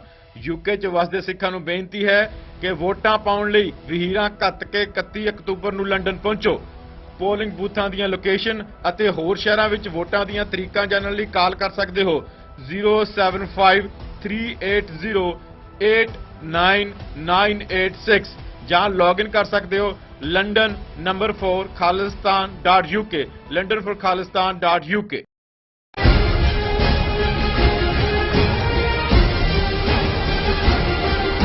ਵਿਊਅਰਸ ਵੈਲਕਮ ਬੈਕ ਨਾਮ ਪ੍ਰੋਗਰਾਮ। ਸੋ ਵਿਊਅਰਸ ਹੁਣ ਆਪਾਂ ਗੱਲਬਾਤ ਕਰਨ ਜਾ ਰਹੇ ਹਾਂ ਕਸ਼ਮੀਰ ਵਾਦੀ ਦੇ ਹਵਾਲੇ ਨਾਲ ਕਿ ਕਸ਼ਮੀਰ ਵਾਦੀ ਵਿੱਚ ਘੱਟ ਗਿਣਤੀਆਂ ਦੀ ਹੋਈ ਟਾਰਗੇਟ ਕਿਲਿੰਗ ਤੋਂ ਬਾਅਦ ਉਹਨਾਂ ਵਿੱਚ ਘਬਰਾਹਟ ਜਿਹੜੀ ਉਹ ਫੈਲੀ ਹੋਈ ਹੈ। ਕੁਝ ਲੋਕ ਕਸ਼ਮੀਰ ਵਾਦੀ ਤੋਂ ਹਿਜਰਤ ਕਰਨ ਦਾ ਮਨ ਬਣਾ ਰਹੇ ਨੇ। ਇਸ ਬੇਯਕੀਨੀ ਦੇ ਮਾਹੌਲ ਦੇ ਚਲਦਿਆਂ ਮੁਸਲਮਾਨਾਂ ਵੱਲੋਂ ਜਾਮਾ ਮਸਜਿਦ ਸਮੇਤ ਅੱਡ ਮਸਜਿਦਾਂ ਚੋਂ ਮੁਸਲਮਾਨਾਂ ਨੂੰ ਅਪੀਲ ਕੀਤੀ ਗਈ ਹੈ ਕਿ ਉਹ ਸਿੱਖਾਂ ਅਤੇ ਕਸ਼ਮੀਰੀ ਪੰਡਤਾਂ ਦੀ ਹਿਫਾਜ਼ਤ ਲਈ ਸਾਹਮਣੇ ਆਉਣ। ਉਹਨਾਂ ਨੇ ਸਿੱਖਾਂ ਅਤੇ ਪੰਡਤਾਂ ਨੂੰ ਵੀ ਹਿਜਰਤ ਨਾ ਕਰਨ ਦਾ ਜਿਹੜੀ ਹੈ ਉਹਨਾਂ ਨੇ ਅਪੀਲ ਕੀਤੀ ਹੈ। ਸੋ ਇਸ ਬਾਰੇ ਆਪਾਂ ਗੱਲਬਾਤ ਕਰਨ ਜਾ ਰਹੇ ਹਾਂ। ਸੋ ਅਸੀਂ ਚਾਹਾਂਗੇ ਕਿ ਤੁਸੀਂ ਇਸੇ ਤਰ੍ਹਾਂ ਹੀ ਬਣੇ ਰਹਿਣਾ।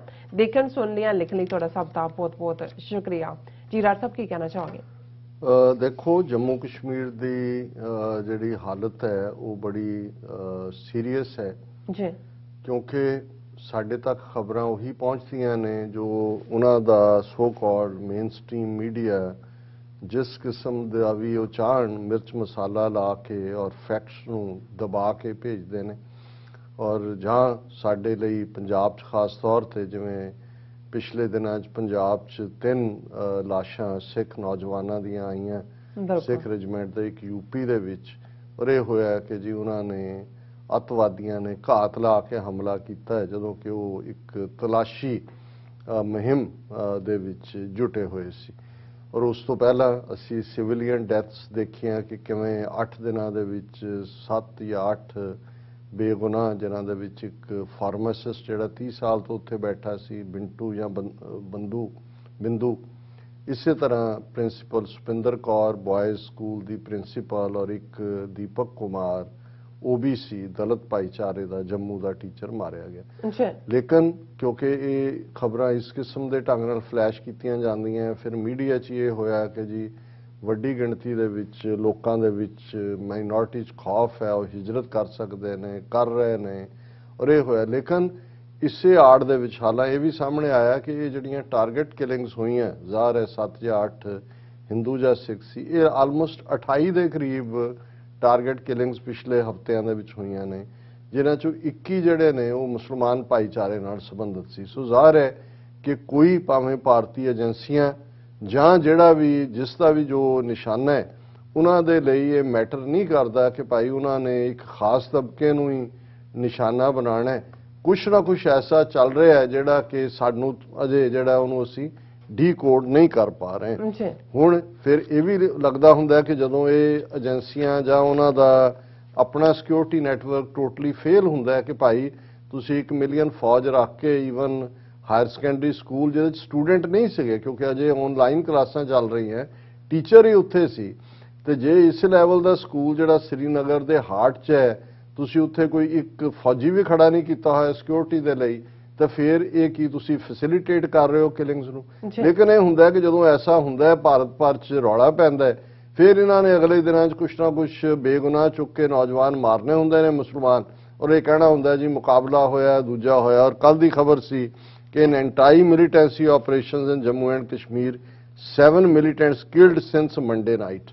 ਹੁਣ ਇਹ ਮੰਡੇ ਨਾਈਟ ਪਿਛਲੇ 2 ਦਿਨਾਂ 'ਚ ਉਹਨਾਂ ਨੇ ਜਿਹੜਾ 7 ਕਸ਼ਮੀਰੀ ਜਿਨ੍ਹਾਂ ਨੂੰ ਜੁਝਾਰੂ ਕਹਿ ਕੇ ਮਾਰਿਆ ਗਿਆ। ਔਰ ਇਸ ਦੇ ਚੱਲਦੇ ਆ ਜਿਹੜੇ ਥੋੜੀਆਂ ਬਹੁਤ ਸੇਨਰ ਵਾਇਸਿਸ ਨੇ, ਹਾਲਾਂ ਕਮਿਊਨਿਸਟਾਂ ਦਾ ਹਾਲ ਜਦੋਂ ਸਿੱਖਾਂ ਦਾ ਮਾਮਲਾ ਆਉਂਦਾ ਉਦੋਂ ਤਾਂ ਇਹਨਾਂ ਦੇ ਤੇ ਹੋਰ ਡਿਫਰੈਂਟ ਹੀ ਹੁੰਦੇ ਨੇ, ਲੇਕਿਨ ਕਸ਼ਮੀਰ ਦੇ ਮੁੱਦੇ ਦੇ ਉੱਤੇ ਇਹਨਾਂ ਦੀ ਪੋਜੀਸ਼ਨ ਆਰਟੀਕਲ 370 ਨੂੰ ਲੈ ਕੇ, ਹੁਣ ਤਾਂ ਉਹਨਾਂ ਦੀ ਪਾਰਲੀਮੈਂਟ 'ਚ ਕੋਈ ਸੀਟ ਵੀ ਨਹੀਂ ਹੈ, ਇਹਨਾਂ ਦੀ ਕੋਈ ਹੈ ਹੀ ਨਹੀਂ, ਪ੍ਰੈਜ਼ੈਂਸ ਨਹੀਂ, ਰਾਜ ਸਭਾ 'ਚ ਹੋਣਗੇ। ਲੇਕਿਨ ਇਹਨਾਂ ਦਾ ਜਿਹੜਾ ਪ੍ਰੈਜ਼ੀਡੈਂਟ ਹੈ ਮਿਸਟਰ ਡੀ ਰਾਜਾ, ਉਹਨੇ ਕੱਲ ਸਟੇਟਮੈਂਟ ਦਿੱਤੀ ਹੈ ਕਿ Jammu and Kashmir killings result of Modi government's failure to find political solution, ਕਿ ਵੀ ਇਹ ਜਿਹੜੀਆਂ ਵੀ ਕਿਲਿੰਗਸ ਹੋ ਰਹੀਆਂ ਇਹ ਗੱਲ ਸਾਬਤ ਕਰਦੀਆਂ ਨੇ ਕਿ ਜਿਹੜਾ ਆਰਟੀਕਲ 370 ਖਤਮ ਕੀਤਾ ਹੈ ਔਰ ਉਸ ਤੋਂ ਬਾਅਦ ਮਿਲੀਅਨ ਫੌਜ ਰੱਖ ਕੇ ਵੀ ਜਿਹੜੀ ਹੈ ਇਹ ਜਿਹੜੀ ਹੈ the abrogation of Article 370 snatching away statehood of Jammu and Kashmir and splitting it into two pieces did not restore normalcy and peace. The government has not won the confidence, hearts and minds of people of Jammu and Kashmir. So मतलब ਇਹ ਹੈ ਕਿ senior element ਸਮਝਦੇ ਨੇ ਕਿ ਫੌਜੀ ਦਾ ਹੱਲ ਨਹੀਂ ਹੈ, ਅਲਟੀਮੇਟਲੀ ਪੋਲੀਟੀਕਲ ਸੋਲੂਸ਼ਨ ਹੈ, ਕਸ਼ਮੀਰੀ ਹੀ ਡਿਸਾਈਡ ਕਰਨ ਵੀ ਉਹਨਾਂ ਨੇ ਕੀ ਕਰਨਾ ਹੈ। ਲੇਕਿਨ ਇਸ ਸਭ ਦੇ ਚੱਲਦਿਆਂ ਜਦੋਂ ਸਿੱਖ ਕਿਲਿੰਗਸ ਹੋਈਆਂ ਅਸੀਂ ਇਹਦੇ ਉੱਤੇ ਇੱਕ ਪੂਰਾ ਸੈਗਮੈਂਟ ਵੀ ਕੀਤਾ, ਪਰ ਮੈਨੂੰ ਵੀ 2 ਕਾਲਾਂ ਇਸ ਕਿਸਮ ਦੀਆਂ ਆਈਆਂ। ਉਹਨਾਂ ਨੇ ਕਿਹਾ ਜੀ ਦੇਖੋ ਮੀਡੀਆ 'ਚ ਉੱਥੇ ਆ ਰਿਹਾ ਹੈ ਕਿ ਜਿਹੜਾ ਪ੍ਰੋਟੈਸਟ ਸਿੱਖਾਂ ਨੇ ਕੀਤਾ ਸੈਕਟਰੀਏਟ ਦੇ ਬਾਹਰ, ਉਹਦੇ 'ਚ ਕੋਈ ਵੀ ਮੁਸਲਮਾਨ ਜਥੇਬੰਦੀ ਜਾਂ ਉਹਨਾਂ ਦਾ ਨੁਮਾਇੰਦਾ ਨਹੀਂ ਆਇਆ ਨਹੀਂ, ਔਰ ਇਹਦਾ ਮਤਲਬ ਇਹ ਹੈ ਕਿ ਵੀ ਤੁਸੀਂ ਇੱਥੇ ਬੈਠੇ ਉਹਨਾਂ ਦੀ ਐਡਵੋਕੇਸੀ ਕਰਦੇ ਰਹਿੰਦੇ ਹੋ, ਉਹਨਾਂ ਨੇ ਕਿਹਾ। ਔਰ ਇਹੀ ਸਵਾਲ ਉਮਰ ਅਬਦੁੱਲਾ ਨੂੰ ਕਰਨ ਥਾਪਰ ਨੇ ਇੰਟਰਵਿਊ ਕੀਤਾ ਕੱਲ, ਔਰ ਉਹਨੇ ਵੀ ਇਹੀ ਹਵਾਲਾ ਦਿੱਤਾ। ਉਹਨੇ ਕਿਹਾ ਜੀ ਕਿ ਵੀ ਇਹ ਜਿਹੜਾ ਮੀਡੀਆ ਰਿਪੋਰਟਸ ਨੇ ਕਿ ਵੀ ਸਿੱਖਾਂ ਨੇ ਪ੍ਰੋਟੈਸਟ ਕੀਤਾ ਔਰ ਕੋਈ ਵੀ ਉਹਨੇ ਗੱਲ ਪਤਾ ਨਹੀਂ ਕਿੰਨਾ ਪੋਲੀਟੀਕਲ ਹੈ ਜਾਂ ਕੀ ਹੈ, ਉਹਨੇ ਕਿਹਾ ਜੀ ਮੈਂ ਇੰਨਾ ਕਹਿ ਸਕਦਾ ਕਿ ਜੇ ਹੋ ਸਕਦਾ ਹੈ ਵੀ ਉਹਨਾਂ ਨੇ ਕਿਸੇ ਨੂੰ ਅਪਰੋਚ ਨਾ ਕੀਤਾ ਹੋਵੇ, ਔਰ ਇਹ ਜ਼ਰੂਰੀ ਵੀ ਹੁੰਦਾ। ਮੈਨੂੰ ਯਾਦ ਹੈ ਜਦੋਂ ਅਸੀਂ ਮੋਦੀ ਦੇ ਖਿਲਾਫ ਪ੍ਰੋਟੈਸਟ ਕੀਤਾ ਹੈ, ਜਦੋਂ ਵਾਈਟ ਹਾਊਸ ਉਹਨੇ ਮਿਲਣਾ ਸੀ ਉਹ ਸਤੰਬਰ ਪਿਛਲੇ ਦਿਨਾਂ ਦੇ ਵਿੱਚ ਹੀ, ਤੇ ਮੈਂ ਡਾਕਟਰ ਫਾਈ ਨੂੰ ਕਾਲ ਕੀਤਾ। ਮੈਂ ਕਿਹਾ ਜੀ ਤੁਸੀਂ ਆ ਰਹੇ ਹੋ? ਕਹਿੰਦੇ ਕਿੱਥੇ? ਮੈਂ ਕਿਹਾ ਜੀ ਪ੍ਰੋਟੈਸਟ ਹੈ। ਕਹਿੰਦੇ ਵੀ ਮੁਝੇ ਤਾਂ ਮਾਲੂਮ ਹੀ ਨਹੀਂ ਹੈ। ਮੈਂ ਉਹਨਾਂ ਨੂੰ ਕਿਹਾ ਜੀ ਕਿ ਵੀ ਆਹ ਹੈਗਾ, ਉਹ ਤਿਆਰ ਹੋ ਕੇ ਆ ਗਿਆ। ਹੁਣ ਇਹੀ ਜਦੋਂ ਜਿਹੜੇ ਆਰਗੇਨਾਈਜ਼ ਕਈ ਵਾਰੀ ਅਸੀਂ ਅਜ਼ਿਊਮ ਕਰ ਲੈਂਦੇ ਹਾਂ ਜੀ ਸਭ ਨੂੰ ਪਤਾ ਹੈ ਨਾ। ਸੋ ਉਮਰ ਅਬਦੁੱਲਾ ਨੇ ਵੀ ਇਹ ਕਿਹਾ, ਉਹਨੇ ਕਿਹਾ ਜੀ ਮੈਂ ਕੰਡੈਮ ਵੀ ਕੀਤਾ, ਸਾਰੀਆਂ ਪਾਰਟੀਆਂ ਨੇ ਕੀਤਾ, ਸਾਨੂੰ ਇਨਫੋਰਮ ਨਹੀਂ ਹੋਏ ਅਸੀਂ, ਅਦਰਵਾਈਜ਼ ਅਸੀਂ ਜ਼ਰੂਰ ਪਾਰਟਿਸਿਪੇਟ ਕਰਦੇ। ਮਤਲਬ ਅਸੀਂ ਤਾਂ ਇਹ ਸਮਝਦੇ ਹਾਂ ਕਿ ਵੀ ਕਸ਼ਮੀਰੀ ਸਾਂਝਾ ਹੈ ਉਹਦੇ 'ਚ। ਚਲੋ ਤੁਸੀਂ ਜੇ ਬੈਨੀਫਿਟ ਆਫ ਡਾਊਟ ਦੇ ਦਿੰਦੇ ਹੋ, ਤੇ ਇਹ ਖਬਰ ਜਿਹੜੀ ਮੈਂ ਅੱਜ ਉਹਨਾਂ ਦੇ ਹਿੰਦੀ ਮੀਡੀਆ 'ਚ ਲੱਗੀ ਹੈ ਸੋਸ਼ਲ ਆਵਾਜ਼ ਦੇ ਨਾਂ ਥੱਲੇ, ਔਰ ਉਹਦਾ ਹੈਡਿੰਗ ਇਹ ਹੈ ਕਿ ਮਸਜਿਦਾਂ 'ਚੋਂ ਹੋਇਆ ਐਲਾਨ, ਕਸ਼ਮੀਰੀ ਪੰਡਤਾਂ ਤੇ ਸਿੱਖਾਂ ਦੀ ਹਿਫਾਜ਼ਤ ਦਾ ਜ਼ਿੰਮਾ ਸਾਡਾ, ਤੁਸੀਂ ਨਾ ਜਾਓ ਆਪਣੇ ਘਰ ਛੱਡ ਕੇ। ਔਰ ਇਹ ਖਬਰ ਡਿਟੇਲ 'ਚ ਹੈ। ਇਸ ਦਾ ਉਹਨਾਂ ਨੇ ਕਿਹਾ ਕਿ ਵੀ ਜੁਮੇ ਦੀ ਨਮਾਜ਼ ਤੋਂ ਬਾਅਦ ਸਾਰੀਆਂ ਮਸਜਿਦਾਂ 'ਚ ਵੈਲੀ ਦੇ ਜਿਨ੍ਹਾਂ 'ਚ ਜਾਮਾ ਮਸਜਿਦ ਵੀ ਸ਼ਾਮਲ ਹੈ, ਉਹਦੇ 'ਚ ਜਿਹੜੀ ਹੈ ਕਸ਼ਮੀਰੀ ਮੁਸਲਮਾਨਾਂ ਨੇ ਅਪੀਲ ਕੀਤੀ ਹੈ ਮਾਈਨੋਰਟੀ ਹਿੰਦੂਆਂ ਤੇ ਸਿੱਖਾਂ ਨੂੰ ਕਿ ਭਾਈ ਤੁਹਾਡੀ ਹਿਫਾਜ਼ਤ ਕਰਨਾ ਸਾਡਾ ਇਖਲਾਕੀ ਫਰਜ਼ ਹੈ, ਔਰ ਅਸੀਂ ਭਰੋਸਾ ਦਿਵਾਉਂਦੇ ਹਾਂ ਕਿ ਅਸੀਂ ਤੁਹਾਡੇ ਨਾਲ ਹਰ ਦੁੱਖ ਸੁੱਖ ਦੇ ਵਿੱਚ ਖਲੋਤੇ ਹਾਂ, ਤੁਸੀਂ ਕਸ਼ਮੀਰ ਛੱਡ ਕੇ ਨਾ ਜਾਓ। ਔਰ ਇਹ ਐਲਾਨ ਮਸਜਿਦਾਂ ਤੋਂ ਵੀ ਕੀਤਾ ਗਿਆ, ਔਰ ਨਾਲ ਦੀ ਨਾਲ ਉਹਨਾਂ ਨੇ ਮੁਸਲਮਾਨਾਂ ਨੇ ਬਾਕੀ ਸਿੱਖਾਂ ਦੇ ਨਾਲ ਕਸ਼ਮੀਰੀ ਪੰਡਤਾਂ ਨਾਲ ਖਲੋ ਕੇ ਜਿਹੜਾ ਚੌਂਕ ਹੈ ਮੇਨ ਲਾਲ ਚੌਂਕ, ਉਹਦੇ 'ਚ ਉਹਨਾਂ ਨੇ ਜਿਹੜੇ ਕੱਟੜਪੰਥੀ ਜਾਂ ਦਹਿਸ਼ਤਗਰਦੀ ਦੇ ਖਿਲਾਫ ਨਾਅਰੇਬਾਜ਼ੀ ਵੀ ਕੀਤੀ।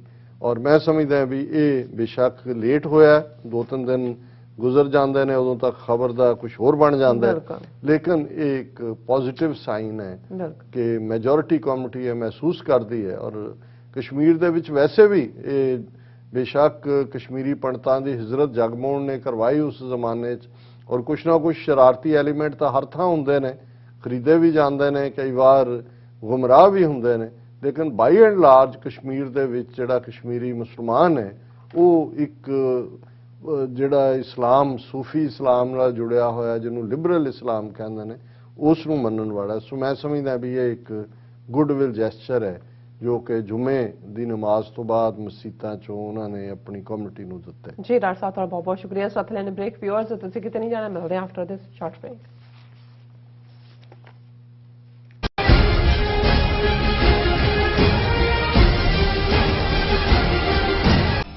ਕਦੋਂ ਤੱਕ ਹਾਂ ਕਦੋਂ ਤੱਕ ਅਸੀਂ ਭਾਰਤ ਅਤੇ ਦੁਨੀਆ ਭਰ ਦੇ ਵਿੱਚ ਵਸਦੇ ਸਿੱਖਾਂ ਦੇ ਮਸਲਿਆਂ ਤੇ ਭਾਰਤੀ ਚੈਨਲਾਂ ਦਾ ਝੂਠਾ ਪ੍ਰੋਪੇਗੈਂਡਾ ਬਰਦਾਸ਼ਤ ਕਰਦੇ ਰਹਾਂਗੇ।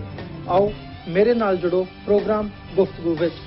ਸਿੱਖ ਨਜ਼ਰੀਏ ਤੋਂ ਰੋਜ਼ਾਨਾ ਵਾਪਰ ਰਹੀਆਂ ਘਟਨਾਵਾਂ ਦਾ ਵਿਸ਼ਲੇਸ਼ਣ ਕਰੀਏ। ਲਾਈਵ ਕਾਲਸ ਅਤੇ ਈਮੇਲਸ ਰਾਹੀਂ ਇਸ ਪ੍ਰੋਗਰਾਮ ਦਾ ਹਿੱਸਾ ਬਣੋ। ਮੰਡੇ ਟੂ ਫਰਾਈਡੇ ਰਾਤ 9:30 ਵਜੇ ਸਿਰਫ TV 84 ਤੇ। ਕੀ ਤੁਹਾਨੂੰ 30, 40 ਜਾਂ 50 ਦਿਨ ਵੇਟ ਕਰਨੀ ਪੈ ਰਹੀ ਹੈ ਤੁਹਾਡੇ ਚੈੱਕ ਲਈ? ਫਿਰ ਬ੍ਰੋਕਰਾਂ ਪਿੱਛੇ ਭੱਜਦੇ ਫਿਰਦੇ ਹੋ ਪੈਸੇ ਲਈ, ਬਹੁਤ ਜ਼ਿਆਦਾ ਟਾਈਮ ਵੇਸਟ ਹੋ ਜਾਂਦਾ ਇੱਦਾਂ ਤਾਂ। ਜੇ ਤੁਸੀਂ ਅੱਜ ਹੀ ਪੈਸੇ ਲੈਣੇ ਤਾਂ ਬੌਬਟੇਲ ਨੂੰ ਕਾਲ ਕਰੋ। ਬੌਬਟੇਲ ਤੁਹਾਡੀਆਂ ਇਨਵੌਇਸਸ ਸੇਮ ਡੇ ਫੰਡ ਕਰ ਸਕਦੇ ਹਨ for a small fee no contract, no reserve and no hidden fees. ਅੱਜ ਹੀ ਕਾਲ ਕਰੋ ਬਾਬਟੇਲ ਨੂੰ ਤੇ ਤੁਹਾਡਾ ਪਹਿਲਾ ਮਹੀਨਾ ਫ੍ਰੀ। 410 204 2084 ਅਗੇਨ 410 204 2084।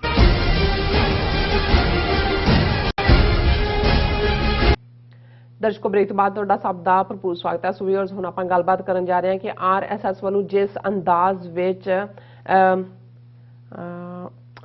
ਸਾਵਰਕਰ ਨੂੰ ਪ੍ਰਮੋਟ ਕੀਤਾ ਜਾ ਰਿਹਾ ਹੈ ਉਸ ਤੋਂ ਜਾਪਦਾ ਹੈ ਕਿ ਸਾਵਰਕਰ ਨੂੰ ਮਹਾਤਮਾ ਗਾਂਧੀ ਦੀ ਥਾਂ ਤੇ ਰਾਸ਼ਟਰਪਿਤਾ ਯਾਨੀ ਕਿ ਫਾਦਰ ਆਫ ਦਾ ਨੇਸ਼ਨ ਵਜੋਂ ਐਲਾਨਿਆ ਜਾ ਸਕਦਾ ਹੈ। ਭਾਰਤ ਨੂੰ ਹਿੰਦੂ ਰਾਸ਼ਟਰ ਐਲਾਨਣ ਦੀ ਤਿਆਰੀ ਲਗਭਗ ਮੁਕੰਮਲ ਹੋ ਚੁੱਕੀ ਹੈ। ਭਾਰਤੀ ਸੰਵਿਧਾਨ ਦੀ ਥਾਂ ਮਨੂ ਸਮ੍ਰਿਤੀ ਭਾਰਤ ਦਾ ਸੰਵਿਧਾਨ ਐਲਾਨੀ ਜਾ ਸਕਦੀ ਹੈ। ਸੋ ਇਸ ਬਾਰੇ ਆਪਾਂ ਗੱਲਬਾਤ ਕਰਨ ਜਾ ਰਹੇ ਹਾਂ। ਸੋ ਅਸੀਂ ਚਾਹਾਂਗੇ ਕਿ ਤੁਸੀਂ ਇਸੇ ਤਰ੍ਹਾਂ ਹੀ ਬਣੇ ਰਹਿਣਾ। ਦੇਖਣ ਸੁਣਨ ਲਈ ਲਿਖਣ ਲਈ ਤੁਹਾਡਾ ਸਭ ਦਾ ਬਹੁਤ ਬਹੁਤ ਸ਼ੁਕਰੀਆ ਜੀ। ਡਾਕਟਰ ਸਾਹਿਬ ਕੀ ਕਹਿਣਾ ਚਾਹੋਗੇ? ਦੇਖੋ ਕੱਲ ਅਸੀਂ ਇੱਕ ਸੈਗਮੈਂਟ ਕੀਤਾ ਸੀ ਕਿ ਸਾਵਰਕਰ ਕੌਣ ਸੀ, ਕਿਵੇਂ ਉਹਨੇ ਹਿੰਦੂ ਅੱਡ ਰੇਸ ਦੇ ਤੌਰ ਤੇ ਔਰ ਮੁਸਲਮਾਨਾਂ ਔਰ ਈਸਾਈਆਂ ਦੇ ਲਈ ਨਫ਼ਰਤ ਦੀ ਸ਼ੁਰੂਆਤ ਕੀਤੀ। ਔਰ ਅਸਲ 'ਚ 20ਵੀਂ ਸਦੀ 'ਚ ਭਾਰਤ 'ਚ ਇਹ ਕਹਿਣਾ ਹੋਏ ਕਿ ਟੂ ਨੇਸ਼ਨ ਥਿਊਰੀ ਦਾ ਜਨਮਦਾਤਾ ਜੇ ਕੋਈ ਹੈ ਤੇ ਉਹ ਹੈ, ਔਰ ਉਹਦੀ ਟੂ ਨੇਸ਼ਨ ਨਫ਼ਰਤ ਦੇ ਨਾਲ ਭਰੀ ਹੋਈ, ਜਿੱਥੇ ਕਿ ਮੁਸਲਮਾਨਾਂ ਔਰ ਈਸਾਈਆਂ ਲਈ ਉਸ ਲੈਂਡ ਦੇ ਵਿੱਚ ਕੋਈ ਥਾਂ ਨਹੀਂ ਹੈ, ਕਿਉਂਕਿ ਇਹਨਾਂ ਮਜ਼ਹਬਾਂ ਦੀਆਂ ਪੁੰਨ ਭੂਮੀਆਂ ਪਵਿੱਤਰ ਥਾਵਾਂ ਜਿਹੜੀਆਂ ਨੇ ਉਹ ਅਰਬ ਔਰ ਮਿਡਲ ਈਸਟ 'ਚ ਹੈ, ਔਰ ਇਹ ਉਹਨਾਂ ਦਾ ਹੀ ਮੁਲਕ ਹੈ ਜਿਨ੍ਹਾਂ ਦੀਆਂ ਮਜ਼ਹਬੀ ਥਾਵਾਂ ਇੰਡਸ ਤੋਂ ਲੈ ਕੇ ਕੰਨਿਆ ਕੁਮਾਰੀ ਤੱਕ ਨੇ। ਔਰ ਇਸੇ ਹੀ ਥਿਊਰੀ ਨੂੰ ਉਸਨੇ ਬਾਅਦ ਦੇ ਵਿੱਚ ਮਦਨ ਮੋਹਨ ਮਾਲਵੀਆ ਜਿਹਨੇ ਹਿੰਦੂ ਮਹਾਸਭਾ ਬਣਾਈ, ਜਾਂ ਗੋਲਵਲਕਰ ਜਿਹਨੇ RSS, ਹੈਡਗਵੇਅਰ RSS, ਇਹਨੂੰ ਹੀ ਉਹਨਾਂ ਨੇ ਅੱਗੇ ਤੋਰਿਆ। ਹਾਲਾਂਕਿ ਅਸੀਂ ਕੱਲ ਦੇ ਸੈਗਮੈਂਟ 'ਚ ਉਹਦਾ ਕੰਟਰੋਵਰਸ਼ੀਅਲ ਹੋਣਾ ਸਾਵਰਕਰ ਦਾ ਔਰ ਉਹਦੀ ਇਨਸਪੀਰੇਸ਼ਨ ਦੇ ਥੱਲੇ ਹੀ ਉਹਦੇ ਚੇਲੇ ਨਥੂਰਾਮ ਗੋਡਸੇ ਵੱਲੋਂ ਗਾਂਧੀ ਦਾ ਮਰਡਰ ਕੀਤਾ ਜਾਣਾ। ਲੇਕਿਨ all of A sudden RSS ਜਿੱਥੇ ਸਨਾਤਨ ਧਰਮ, ਆਰੀਆ ਸਮਾਜ, ਦੂਜੇ ਤੀਜੇ ਹਰ ਹਿੰਦੂ ਨੂੰ ਹਿੰਦੂ ਤਵੀ ਦੇ ਰੰਗ 'ਚ ਉਹਨਾਂ ਨੇ ਰੰਗਿਆ ਹੋਇਆ, ਸਾਵਰਕਰ ਨੂੰ ਵੀ ਜਿਹੜਾ ਬੀਫ ਖਾਣ ਵਾਲਾ ਨਾਸਤਕ ਬ੍ਰਾਂਡ ਔਰ ਕੋਈ ਮੂਰਤੀ ਪੂਜਾ ਯਕੀਨ ਨਹੀਂ ਸੀ ਰੱਖਦਾ, ਪਰ ਕਿਉਂਕਿ ਮੁਸਲਮਾਨਾਂ ਦੇ ਖਿਲਾਫ ਨਫ਼ਰਤ ਦਾ ਉਹ ਪਹਿਲਾ ਫਾਊਂਟੇਨ ਹੈਡ ਸੀ, ਇਸ ਲਈ ਸਾਵਰਕਰ ਨੂੰ ਇਹਨਾਂ ਨੇ as a iconic figure Vajpayee ਨੇ ਪਾਰਲੀਮੈਂਟ ਹਾਲ ਦੇ ਵਿੱਚ ਉਸ ਦਾ ਬੁੱਤ ਲਵਾਇਆ। ਔਰ ਅੰਡੇਮਾਨ ਨਿਕੋਬਾਰ ਜਿਹਨੂੰ ਕਾਲਾ ਪਾਣੀ ਕਹਿੰਦੇ ਸੀ, ਉਸ 에ਅਰਪੋਰਟ ਦਾ ਨਾਂ ਵੀ ਉਹਦੇ ਨਾਂ ਤੇ ਔਰ ਜੇਲ੍ਹ ਦਾ ਨਾਂ ਵੀ। ਔਰ ਹੁਣ ਜਿਵੇਂ ਕੱਲ ਮੋਹਨ ਭਾਗਵਤ ਔਰ ਇਹ ਸਾਰੇ ਰਾਜਨਾਥ ਸਿੰਘ ਸਮੇਤ ਉਹਨਾਂ ਨੇ ਇੱਕ ਕਿਤਾਬ ਰਿਲੀਜ਼ ਕਰਵਾਈ ਜਿਹੜੀ ਉਹਨਾਂ ਦੇ ਹੀ ਜਿਹੜੇ ਜ਼ਰਖਰੀਦ ਹਿਸਟੋਰੀਅਨਸ ਦੀ ਲਿਖੀ ਹੋਈ, ਜਿਹਦਾ ਟਾਈਟਲ ਹੀ ਇਹ ਸੀ ਕਿ ਜੇ ਸਾਵਰਕਰ ਹੁੰਦਾ ਤੇ ਪਾਰਟੀਸ਼ਨ ਨਹੀਂ ਸੀ ਹੋਣੀ। ਮਤਲਬ ਅਜੇ ਤੱਕ ਹਿੰਦੂ ਤਵੀ ਪਾਕਿਸਤਾਨ ਨੂੰ ਤਾਂ ਟੋਲਰੇਟ ਹੀ ਨਹੀਂ ਕਰਦੇ, ਪਰ ਉਹ ਇਹ ਕਹਿੰਦੇ ਨੇ ਕਿ ਸਾਵਰਕਰ ਨੇ ਦੇਸ਼ ਨਹੀਂ ਸੀ ਵੰਡਣ ਦੇਣਾ। ਇਹੀ ਗੱਲ ਜਦੋਂ ਪਟੇਲ ਨੂੰ ਯੂਲੋਜਾਈਜ਼ ਕਰਦੇ ਨੇ ਉਦੋਂ ਵੀ ਕਹਿੰਦੇ ਨੇ ਕਿ ਜੇ ਨਹਿਰੂ ਦੀ ਥਾਂ ਤੇ ਪਟੇਲ ਹੁੰਦਾ ਤਾਂ ਉਹਨੇ ਪਾਕਿਸਤਾਨ ਨਹੀਂ ਸੀ ਬਣਨ ਦੇਣਾ। ਔਰ ਗੱਲ ਇਹ ਨਹੀਂ ਹੈ ਕਿ ਵੀ ਉਹ ਸਾਵਰਕਰ ਨੂੰ ਕਿਵੇਂ ਉਭਾਰ ਰਹੇ ਨੇ, ਕਿਵੇਂ ਹਿਸਟਰੀ ਦੇ ਉੱਤੇ ਉਹ ਰੰਦਾ ਫੇਰ ਰਹੇ ਨੇ। ਇਹ ਵੀ ਰਾਜਨਾਥ ਸਿੰਘ ਨੇ ਕਿਹਾ ਜੀ ਜਿਹੜਾ ਸਾਵਰਕਰ ਮਾਫੀ ਮੰਗ ਕੇ ਕਾਲੇ ਪਾਣੀ ਚੋਂ ਨਿਕਲਿਆ ਸੀ ਉਹ ਤਾਂ ਨਿਕਲਿਆ ਹੀ ਗਾਂਧੀ ਦੀ ਸਲਾਹ ਤੇ ਸੀ। ਹੁਣ ਇਹ ਸਾਹਮਣੇ ਆਇਆ ਔਰ ਅੱਜ ਉਹਨੂੰ ਚੈਲੰਜ ਕੀਤਾ ਪ੍ਰੋਮਿਨੈਂਟ ਹਿਸਟੋਰੀਅਨ ਨੇ ਇਰਫਾਨ ਹਬੀਬ। ਉਹਨਾਂ ਨੇ ਕਿਹਾ ਵੀ 213 ਚ ਜਦੋਂ ਸਾਵਰਕਰ ਨੇ ਪਹਿਲੀ ਜਿਹੜੀ ਹੈ ਮਾਫੀਨਾਮਾ ਲਿਖਿਆ ਉਦੋਂ ਤਾਂ ਗਾਂਧੀ ਅਜੇ ਸਾਊਥ ਅਫਰੀਕਾ 'ਚ ਬੈਠਾ ਸੀ, ਉਸ ਤੋਂ 7 ਸਾਲ ਬਾਅਦ ਉਧਰ ਆਂਦਾ ਭਾਰਤ ਦੇ ਵਿੱਚ। ਦੂਜੀ ਪਟੀਸ਼ਨ ਵੇਲੇ ਵੀ ਗਾਂਧੀ ਉੱਥੇ ਨਹੀਂ ਸੀ, ਤੀਜੀ ਵੇਲੇ ਕੋਈ ਐਸਾ ਲੈਟਰ ਨਹੀਂ ਹੈ ਵੀ ਗਾਂਧੀ ਨੇ ਇਹਨੂੰ ਕਿਹਾ ਹੋਇਆ ਕਿ ਤੂੰ ਮਾਫੀਨਾਮਾ ਲਿਖ। ਜੇ ਉਹਦੇ ਕਹਿਣ ਤੇ ਇੰਨਾ ਹੀ ਅਸਰ ਹੁੰਦਾ ਤੇ ਫਿਰ ਉਹ ਗਾਂਧੀ ਨੂੰ ਮਰਵਾਉਂਦਾ ਕਿਉਂ, ਜਾਂ ਗਾਂਧੀ ਦੇ ਮਾਰਨ ਦੀ ਕਿਉਂ ਐਡਵੋਕੇਸੀ ਕਰਦਾ। ਸੋ ਇਸ ਸਾਰੇ ਦੇ ਚੱਲਦਿਆਂ ਮਿਸਟਰ ਓਵੇਸੀ ਜਿਹੜਾ ਕੁਆਇਟ ਜ਼ਿਆਦਾ ਮੁਖਰ ਅੰਦਾਜ਼ ਦੇ ਵਿੱਚ ਗੱਲ ਕਰਦਾ, ਉਹਨੇ ਕਿਹਾ ਵੀ ਇਹ ਇਸ ਕੱਲ ਵਾਲੀ ਕਾਨਫਰੰਸ 'ਚ ਰਾਜਨਾਥ ਸਿੰਘ ਜਿਹੜਾ ਰਿਲੇਟਿਵਲੀ ਉਹਨੂੰ ਬੈਲੈਂਸਡ ਮੰਨਿਆ ਜਾਂਦਾ, ਭਾਵੇਂ ਉਹਨੇ ਕਿਹਾ ਵੀ ਅਲਟੀਮੇਟਲੀ ਉਹਦੇ ਵਿਚਲਾ ਵੀ ਜਿਹੜਾ ਹਿੰਦੂ ਵੀਰ ਹੈ ਉਹ ਜਾਗ ਪਿਆ ਜਦੋਂ ਉਹਨੇ ਸਾਵਰਕਰ ਨੂੰ ਮਹਾਨਾਇਕ ਕਿਹਾ। ਹੁਣ ਨਾਇਕ ਹੀਰੋ ਹੁੰਦਾ ਮਹਾਨਾਇਕ ਦਾ, ਔਰ ਉਹਦੇ 'ਚ ਉਹਨੇ ਇਹ ਗੱਲ ਕਹੀ ਕਿ ਇਹਦਾ ਮਤਲਬ ਇਹ ਹੈ ਕਿ ਬਹੁਤ ਜਲਦੀ ਜਿਹੜਾ RSS ਔਰ ਇਹ ਮੋਦੀ ਸਰਕਾਰ ਗਾਂਧੀ ਨੂੰ, ਜਿਹਨੂੰ ਕਿ ਰਾਸ਼ਟਰਪਿਤਾ ਫਾਦਰ ਆਫ ਦਾ ਨੇਸ਼ਨ ਕਿਹਾ ਜਾਂਦਾ, ਉਹਦਾ ਇਹ ਰੁਤਬਾ ਰਿਪਲੇਸ ਕਰਨਗੇ ਔਰ ਸਾਵਰਕਰ ਨੂੰ ਉਹ ਫਾਦਰ ਆਫ ਦਾ ਨੇਸ਼ਨ ਐਲਾਨਣਗੇ। ਔਰ ਮੈਨੂੰ ਇੱਕਦਮ ਕਲਿੱਕ ਹੋਇਆ ਕਿ ਵੀ ਕੱਲ ਅਸੀਂ ਜ਼ਿਕਰ ਕੀਤਾ ਸੀ ਕਿ ਇੱਕ ਜਿਹੜੀ ਕਲੱਬ ਚੈਟ ਅੱਜ ਕੱਲ੍ਹ ਇੱਕ ਨਵਾਂ ਚੱਲਿਆ ਜਿਹਦੇ 'ਚ ਗਰੁੱਪਾਂ 'ਚ ਨੇ, ਔਰ ਇੱਕ ਅਭਿਜੀਤ ਨਾਂ ਦਾ ਬੰਗਾਲੀ ਜਿਹੜਾ PMO ਆਫਿਸ ਦੇ ਵਿੱਚ ਹਾਇਰ ਅਪ ਹੈ, ਉਹ ਉਹਨਾਂ ਹਿੰਦੂ ਗਰੁੱਪਾਂ ਨੂੰ ਕਹਿ ਰਿਹਾ, ਉਹ ਤਾਂ ਸਿੱਖਾਂ ਦੇ ਖਿਲਾਫ ਭੜਕਾ ਰਿਹਾ ਕਿ ਭਾਈ ਅਸੀਂ ਇਹਨਾਂ ਦਾ ਪ੍ਰਬੰਧ ਕਰ ਲਿਆ, ਔਰ ਪ੍ਰਬੰਧ ਆ ਗਿਆ ਅੱਧਾ ਪੰਜਾਬ 25,000 ਜਿਹੜੀ ਸਕੁਅਰ ਕਿਲੋਮੀਟਰ ਟੈਰੀਟਰੀ ਆ ਫੌਜ ਦੇ ਹਵਾਲੇ ਕਰ ਦਿੱਤੀ। ਔਰ ਉਹਨੇ ਹੋਰ ਵੀ ਡਿਵਾਈਸ ਉਹਨੇ ਕਿਹਾ ਜੀ ਅਸੀਂ ਇਹਨਾਂ ਨੂੰ ਸਬਕ ਸਿਖਾਵਾਂਗੇ, ਔਰ ਉਹਦੇ 'ਚ ਉਹ ਕਹਿ ਰਿਹਾ ਵੀ ਫਿਕਰ ਨਾ ਕਰੋ 2022 ਦੀਆਂ ਚੋਣਾਂ ਲੰਘ ਲੈਣ ਦਿਓ, ਔਰ ਬਹੁਤ ਜਲਦੀ ਜਿਹੜਾ ਅਸੀਂ ਸਾਡੇ ਕੋਲ ਉਹ ਸਾਰਾ ਮਸੌਦਾ ਤਿਆਰ ਹੈ, ਭਾਰਤ ਨੂੰ ਹਿੰਦੂ ਰਾਸ਼ਟਰ ਐਲਾਨਿਆ ਜਾਏਗਾ। ਔਰ ਮੋਦੀ ਜੀ, ਔਰ ਫਿਰ ਉਹਨੇ ਇਹ ਵੀ ਕਿਹਾ ਕਿ ਮੋਦੀ ਜੀ 24 ਦੀਆਂ ਇਲੈਕਸ਼ਨਾਂ 'ਚ ਉਹੀ ਚਿਹਰਾ ਹੋਣਗੇ, ਕਿਉਂਕਿ ਉਸ ਤੋਂ ਬਾਅਦ ਉਹਨਾਂ ਨੇ 75 ਸਾਲ ਦਾ ਹੋ ਜਾਣਾ ਹੈ। ਫਿਰ BJP ਦੀ ਪਾਲਿਸੀ, ਫਿਰ ਅਸੀਂ ਕਿਹਨੂੰ ਤਿਆਰ ਕਰ ਰਹੇ ਹਾਂ, ਤੁਹਾਨੂੰ ਕੋਈ ਭੁਲੇਖਾ ਨਹੀਂ ਹੈ। ਵਿੱਚੋਂ ਹੀ ਉਸ ਕਲੱਬ, ਮੈਂ ਉਹ ਸਾਰੀ ਕਨਵਰਸੇਸ਼ਨ ਸੁਣੀ ਹੈ, ਵਿੱਚੋਂ ਇੱਕ ਕਹਿ ਰਿਹਾ ਜੀ ਯੋਗੀ ਜੀ, ਉਹ ਕਹਿੰਦਾ ਜੀ ਸਭ ਨੂੰ ਹੀ ਪਤਾ ਹੈ ਕਿ ਅਗਲਾ ਚਿਹਰਾ ਕੌਣ ਹੋਏਗਾ। ਔਰ ਜਦੋਂ ਇਹ ਹਿੰਦੂ ਰਾਸ਼ਟਰ ਐਲਾਨਣ ਦੀ ਗੱਲ ਕਰ ਰਹੇ ਨੇ, ਫਿਰ ਇਸ ਗੱਲ ਦਾ ਧਿਆਨ ਰਹੇ ਕਿ ਵਾਕਈ ਸਾਵਰਕਰ ਜਿਹੜਾ ਹੈ ਇਹ 2024 ਤੋਂ ਬਾਅਦ ਫਾਦਰ ਆਫ ਦਾ ਨੇਸ਼ਨ ਵੀ ਹੋਏਗਾ, ਤੇ ਇਹ ਇੰਡੀਆ ਦਾ ਕਨਸਟੀਟਿਊਸ਼ਨ ਨਹੀਂ ਰਹੇਗਾ, ਇਹ ਜਿਹੜਾ ਅਲਟੀਮੇਟਲੀ ਮਨੂ ਸਮ੍ਰਿਤੀ ਇੰਡੀਆ ਦਾ ਕਨਸਟੀਟਿਊਸ਼ਨ ਹੋਏਗਾ। ਔਰ ਹੁਣ ਅਸੀਂ ਕਲੋਜ਼ਿੰਗ ਦੇ ਵਿੱਚ 2 ਜਿਹੜੇ ਸ਼ਲੋਕ ਨੇ ਕਬੀਰ ਸਾਹਿਬ ਦੇ ਵਾਰਾਂ ਦੇ ਉੱਤੇ ਜਿਹੜੇ ਡੇਜ਼ ਚੱਲ ਰਹੇ ਨੇ, ਉਹ ਉਹਨਾਂ ਦੇ ਵਿੱਚ ਬੁੱਧ ਔਰ ਵੀਰ ਨੂੰ ਹਿੰਦੀ ਦੇ ਵਿੱਚ ਜਾਂ ਭੋਜਪੁਰੀ ਜਿਹੜਾ ਉਹਨਾਂ ਦਾ ਡਾਇਲੈਕਟ ਵੀ ਸੀ ਕਬੀਰ ਸਾਹਿਬ ਦਾ, ਉਹਦੇ 'ਚ ਬ੍ਰਹਸਪਤੀ ਕਹਿੰਦੇ ਨੇ, ਬ੍ਰਹਸਪਤੀ ਗ੍ਰਹਿ ਵੀ ਹੈ। ਔਰ ਇਸ ਦੇ ਨਾਲ ਉਹਨਾਂ ਦਾ ਪਹਿਲਾ ਬੁੱਧਵਾਰ ਦੇ ਨਾਲ ਹੈ, ਬੁੱਧਵਾਰ ਬੁੱਧ ਕਰੈ ਪ੍ਰਗਾਸ, ਹਿਰਦੈ ਕਮਲ ਮੈਂ ਹਰ ਕਾ ਬਾਸ, ਗੁਰ ਮਿਲ ਦਉ ਏਕ ਸਮ ਧਰੈ, ਉਰਦ ਪੰਕ ਲੈ ਸੂਦਾ ਕਰੇ। ਉਹਨਾਂ ਨੇ ਕਿਹਾ ਕਿ ਭਾਈ ਇਹ ਜਿਹੜੇ ਦਿਨ ਨੇ, ਜਿਵੇਂ ਅਸੀਂ ਕਿਹਾ ਸੀ ਕਿ ਵੀ ਥਿੱਤਾਂ ਹੋਣ, ਵਾਰ ਹੋਣ, ਉਹਨਾਂ ਤੇ ਰੂਹਾਨੀਅਤ ਦਾ ਇਹ ਕਲਾਮ ਹੈ। ਇਹ ਸਾਨੂੰ ਸਮਝਾਉਣ ਲਈ ਹੈ ਕਿ ਜਦੋਂ ਬੁੱਧਵਾਰ ਚੜ ਜਾਂਦਾ ਹੈ, ਉਹਦਾ ਨਾਮ ਬੁੱਧਵਾਰ ਹੈ, ਉਸ ਤੋਂ ਅਸੀਂ ਇਹ ਸਬਕ ਲਈਏ ਬੁੱਧ ਕਰੈ ਪ੍ਰਗਾਸ। ਬੁੱਧ ਕਹਿੰਦੇ ਨੇ ਅਕਲ ਨੂੰ, ਇੰਟੈਲੈਕਟ ਨੂੰ, ਪ੍ਰਗਾਸ ਕਹਿੰਦੇ ਨੇ ਚਾਨਣ ਨੂੰ, ਕਿ ਆਪਣੀ ਅਕਲ ਨੂੰ ਗਿਆਨ ਦਾ ਚਾਨਣ ਦਈਏ, ਉਸ ਨੂੰ ਦਾਨਿਸ਼ਮੰਦੀ ਦੇ ਨਾਲ ਜੋੜੀਏ। ਬੁੱਧਵਾਰ ਬੁੱਧ ਕਰੈ ਪ੍ਰਗਾਸ, ਹਿਰਦੈ ਕਮਲ ਮੈਂ ਹਰ ਕਾ ਬਾਸ, ਕਿ ਜਿਹੜਾ ਸਾਡਾ ਕਮਲ ਲੋਟਸ ਜਿਹੜਾ ਹੈ ਉਸ ਵਰਗਾ ਸਾਡਾ ਦਿਲ ਹੈ, ਉਸ ਦੇ ਵਿੱਚ ਰੱਬ ਦਾ ਨਿਵਾਸ ਹੋਏਗਾ ਜੇ ਸਾਡੀ ਅਕਲ ਦੇ ਵਿੱਚ ਰੱਬ ਦੇ ਗਿਆਨ ਦਾ ਚਾਨਣ ਹੋਏਗਾ। ਦਿਲ ਜਿਹੜਾ ਹੈ ਉਹ ਵਿਕਾਸ ਕਰੇਗਾ। ਗੁਰਮਿਲ ਦਾਊ ਏਕ ਸਮ ਧਰੈ, ਫਿਰ ਜਦੋਂ ਸਾਡੀ ਰੂਹ ਰੱਬ ਦੇ ਵਿੱਚ, ਜਦੋਂ ਗੁਰੂ ਲਫ਼ਜ਼ ਇਸਤੇਮਾਲ ਕੀਤਾ ਜਾਂਦਾ ਹੈ, ਰੱਬ ਦਾ ਵਾਚਕ ਹੈ ਕਿ ਉਸ ਰੱਬ ਦੇ ਵਿੱਚ ਜਦੋਂ ਅਸੀਂ ਇਕਮਿਕ ਹੋ ਜਾਵਾਂਗੇ, ਏਕ ਸਮ, ਉਸ ਦੇ ਵਿੱਚ ਅਸੀਂ ਜਿਹੜਾ ਹੈ ਉਹ ਇਮਰਸ ਹੋ ਜਾਵਾਂਗੇ। ਉਰਦ ਪੰਕ ਲੈ ਸੂਧਾ ਕਰੇ, ਉਰਦ ਹੁੰਦਾ ਹੈ ਪੁੱਠਾ ਤੇ ਸੂਧਾ ਹੁੰਦਾ ਹੈ ਸਿੱਧਾ। ਹੁਣ ਜਦੋਂ ਅਸੀਂ ਮਾਇਆ ਦੇ ਵਿੱਚ ਫਸੇ ਹੋਏ ਆ ਤੇ ਫਿਰ ਸਾਡਾ ਹਿਰਦੇ ਕਮਲ ਜਿਹੜਾ ਉਹ ਪੁੱਠਾ ਹੈ, ਤੇ ਜਦੋਂ ਰੱਬ ਦੇ ਨਾਲ ਅਸੀਂ ਜੁੜ ਜਾਂਦੇ ਆ, ਇਹ ਉਰਦ ਪੰਕ ਜਿਹੜਾ ਹੈ ਇਹ ਸਿੱਧਾ ਹੋ ਜਾਏਗਾ। ਜਿਹਨੂੰ ਅਸੀਂ ਇਹ ਪੜ੍ਹਦੇ ਆ ਕਿ ਇਸ ਮਨ ਲਓ ਜੋ ਉਨਮਨ, ਇਹ ਮਨ ਸ਼ਕਤੀ, ਇਹ ਮਨ ਸੀਓ, ਇਹ ਮਨ ਪੰਚ ਤਤ ਕੋ ਜੀਓ, इस मन लो जो उनमन रहे तो 3 लोक की बातें कहे। कि जे तुसी अल्टीमेट विजडम नूं समझना है तो मन नूं उल्टा करना पेगा, मुद्दा मारना पेगा।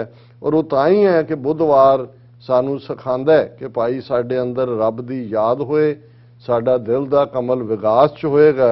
उर्द पंखला जिहड़ा पुट्ठा होया ये लोटस है, ये सीधा होएगा। और वीरवार प्रथाए कबीर साहब ने फरमाया बृहस्पत भिख्या दे बहाए, 3 देव एक संग लाए। कि वीरवार बृहस्पत ये सबक दिंदा है भिख्या विकारां दा जहर जो नैगेटिविटी साडे अंदर है कि इनू रब दी याद च जुड़ जा, इस जहर नूं बहा दे, रोड़ दे। 3 देव एक संग लाए। और ये जदों ये योगी लोग त्रिकुटी का जिक्र करते हैं, इंगला पिंगला सुखमना, तो इत्थे कबीर साहब याद करवाते हैं कि तुहानू ये ट्रिनिटी की लोड़ नहीं, जां ट्रिनिटी शिवजी विष्णु ब्रह्मा इनू भी ट्रिनिटी च कहते हैं। कबीर साहब कहते हैं 3 देव, ये 3 शिवजी विष्णु ब्रह्मा च जाण की लोड़ नहीं है। एक संग ला, एक रब दे नाल अपने सुरत नूं चित्त नूं जोड़ो।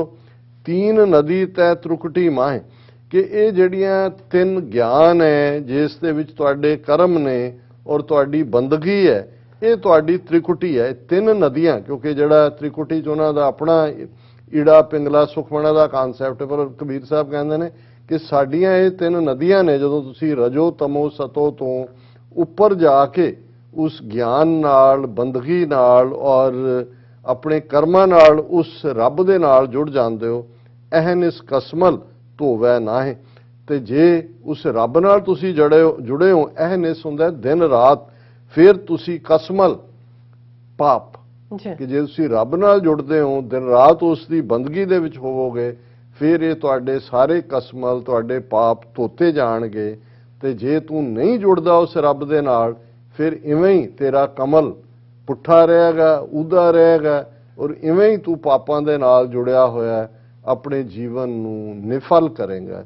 ਇਹ ਅੱਜ ਦਾ ਵਿਚਾਰ ਜੀ। ਡਾਕਟਰ ਸਾਹਿਬ ਤੁਹਾਡਾ ਬਹੁਤ ਬਹੁਤ ਸ਼ੁਕਰੀਆ, ਤੁਸੀਂ ਅੱਜ ਦੇ ਐਮ ਇਸ਼ੂ ਤੇ ਅੱਜ ਦਾ ਵਿਚਾਰ ਸਾਡੇ ਦਰਸ਼ਕਾਂ ਨਾਲ ਸਾਂਝਾ ਕੀਤਾ। ਇਸ ਵਿੱਚ ਆਪਣੇ ਵਿਊਅਰਸ ਕੋਲ ਲੈਣੇ ਇਜਾਜ਼ਤ। ਵਿਊਅਰਸ, ਸਾਡੇ ਪ੍ਰੋਗਰਾਮ ਦਾ ਸਮਾਂ ਇੱਥੇ ਸਮਾਪਤ ਹੁੰਦਾ ਹੈ। ਤੁਸੀਂ ਆਪਣੀ ਰਾਏ ਤੇ ਸੁਝਾਅ ਸਾਨੂੰ ਭੇਜਣਾ ਭੁੱਲਣਾ ਸਾਡੇ ਇਸ ਪਤੇ ਤੇ SOS@TV84.TV ਤੇ ਅਸੀਂ ਆਪਣਾ ਪ੍ਰੋਗਰਾਮ ਲੈ ਕੇ ਫਿਰ ਦੁਬਾਰਾ ਤੁਹਾਡੇ ਰੂਬਰੂ ਹੋਵਾਂਗੇ। ਤਦ ਤੱਕ ਲਈ ਮੈਨੂੰ ਤੇ ਪੰਡਤ ਨਾਲ ਗਿਆ ਦੋ ਦੇਖਦੇ ਰਹੋ TV84। ਬੁਲਾ ਦਿਓ ਫਤਿਹ। ਵਾਹਿਗੁਰੂ ਜੀ ਕਾ ਖਾਲਸਾ, ਵਾਹਿਗੁਰੂ ਜੀ ਕੀ ਫਤਿਹ। ਰੱਬ ਰਾਖਾ।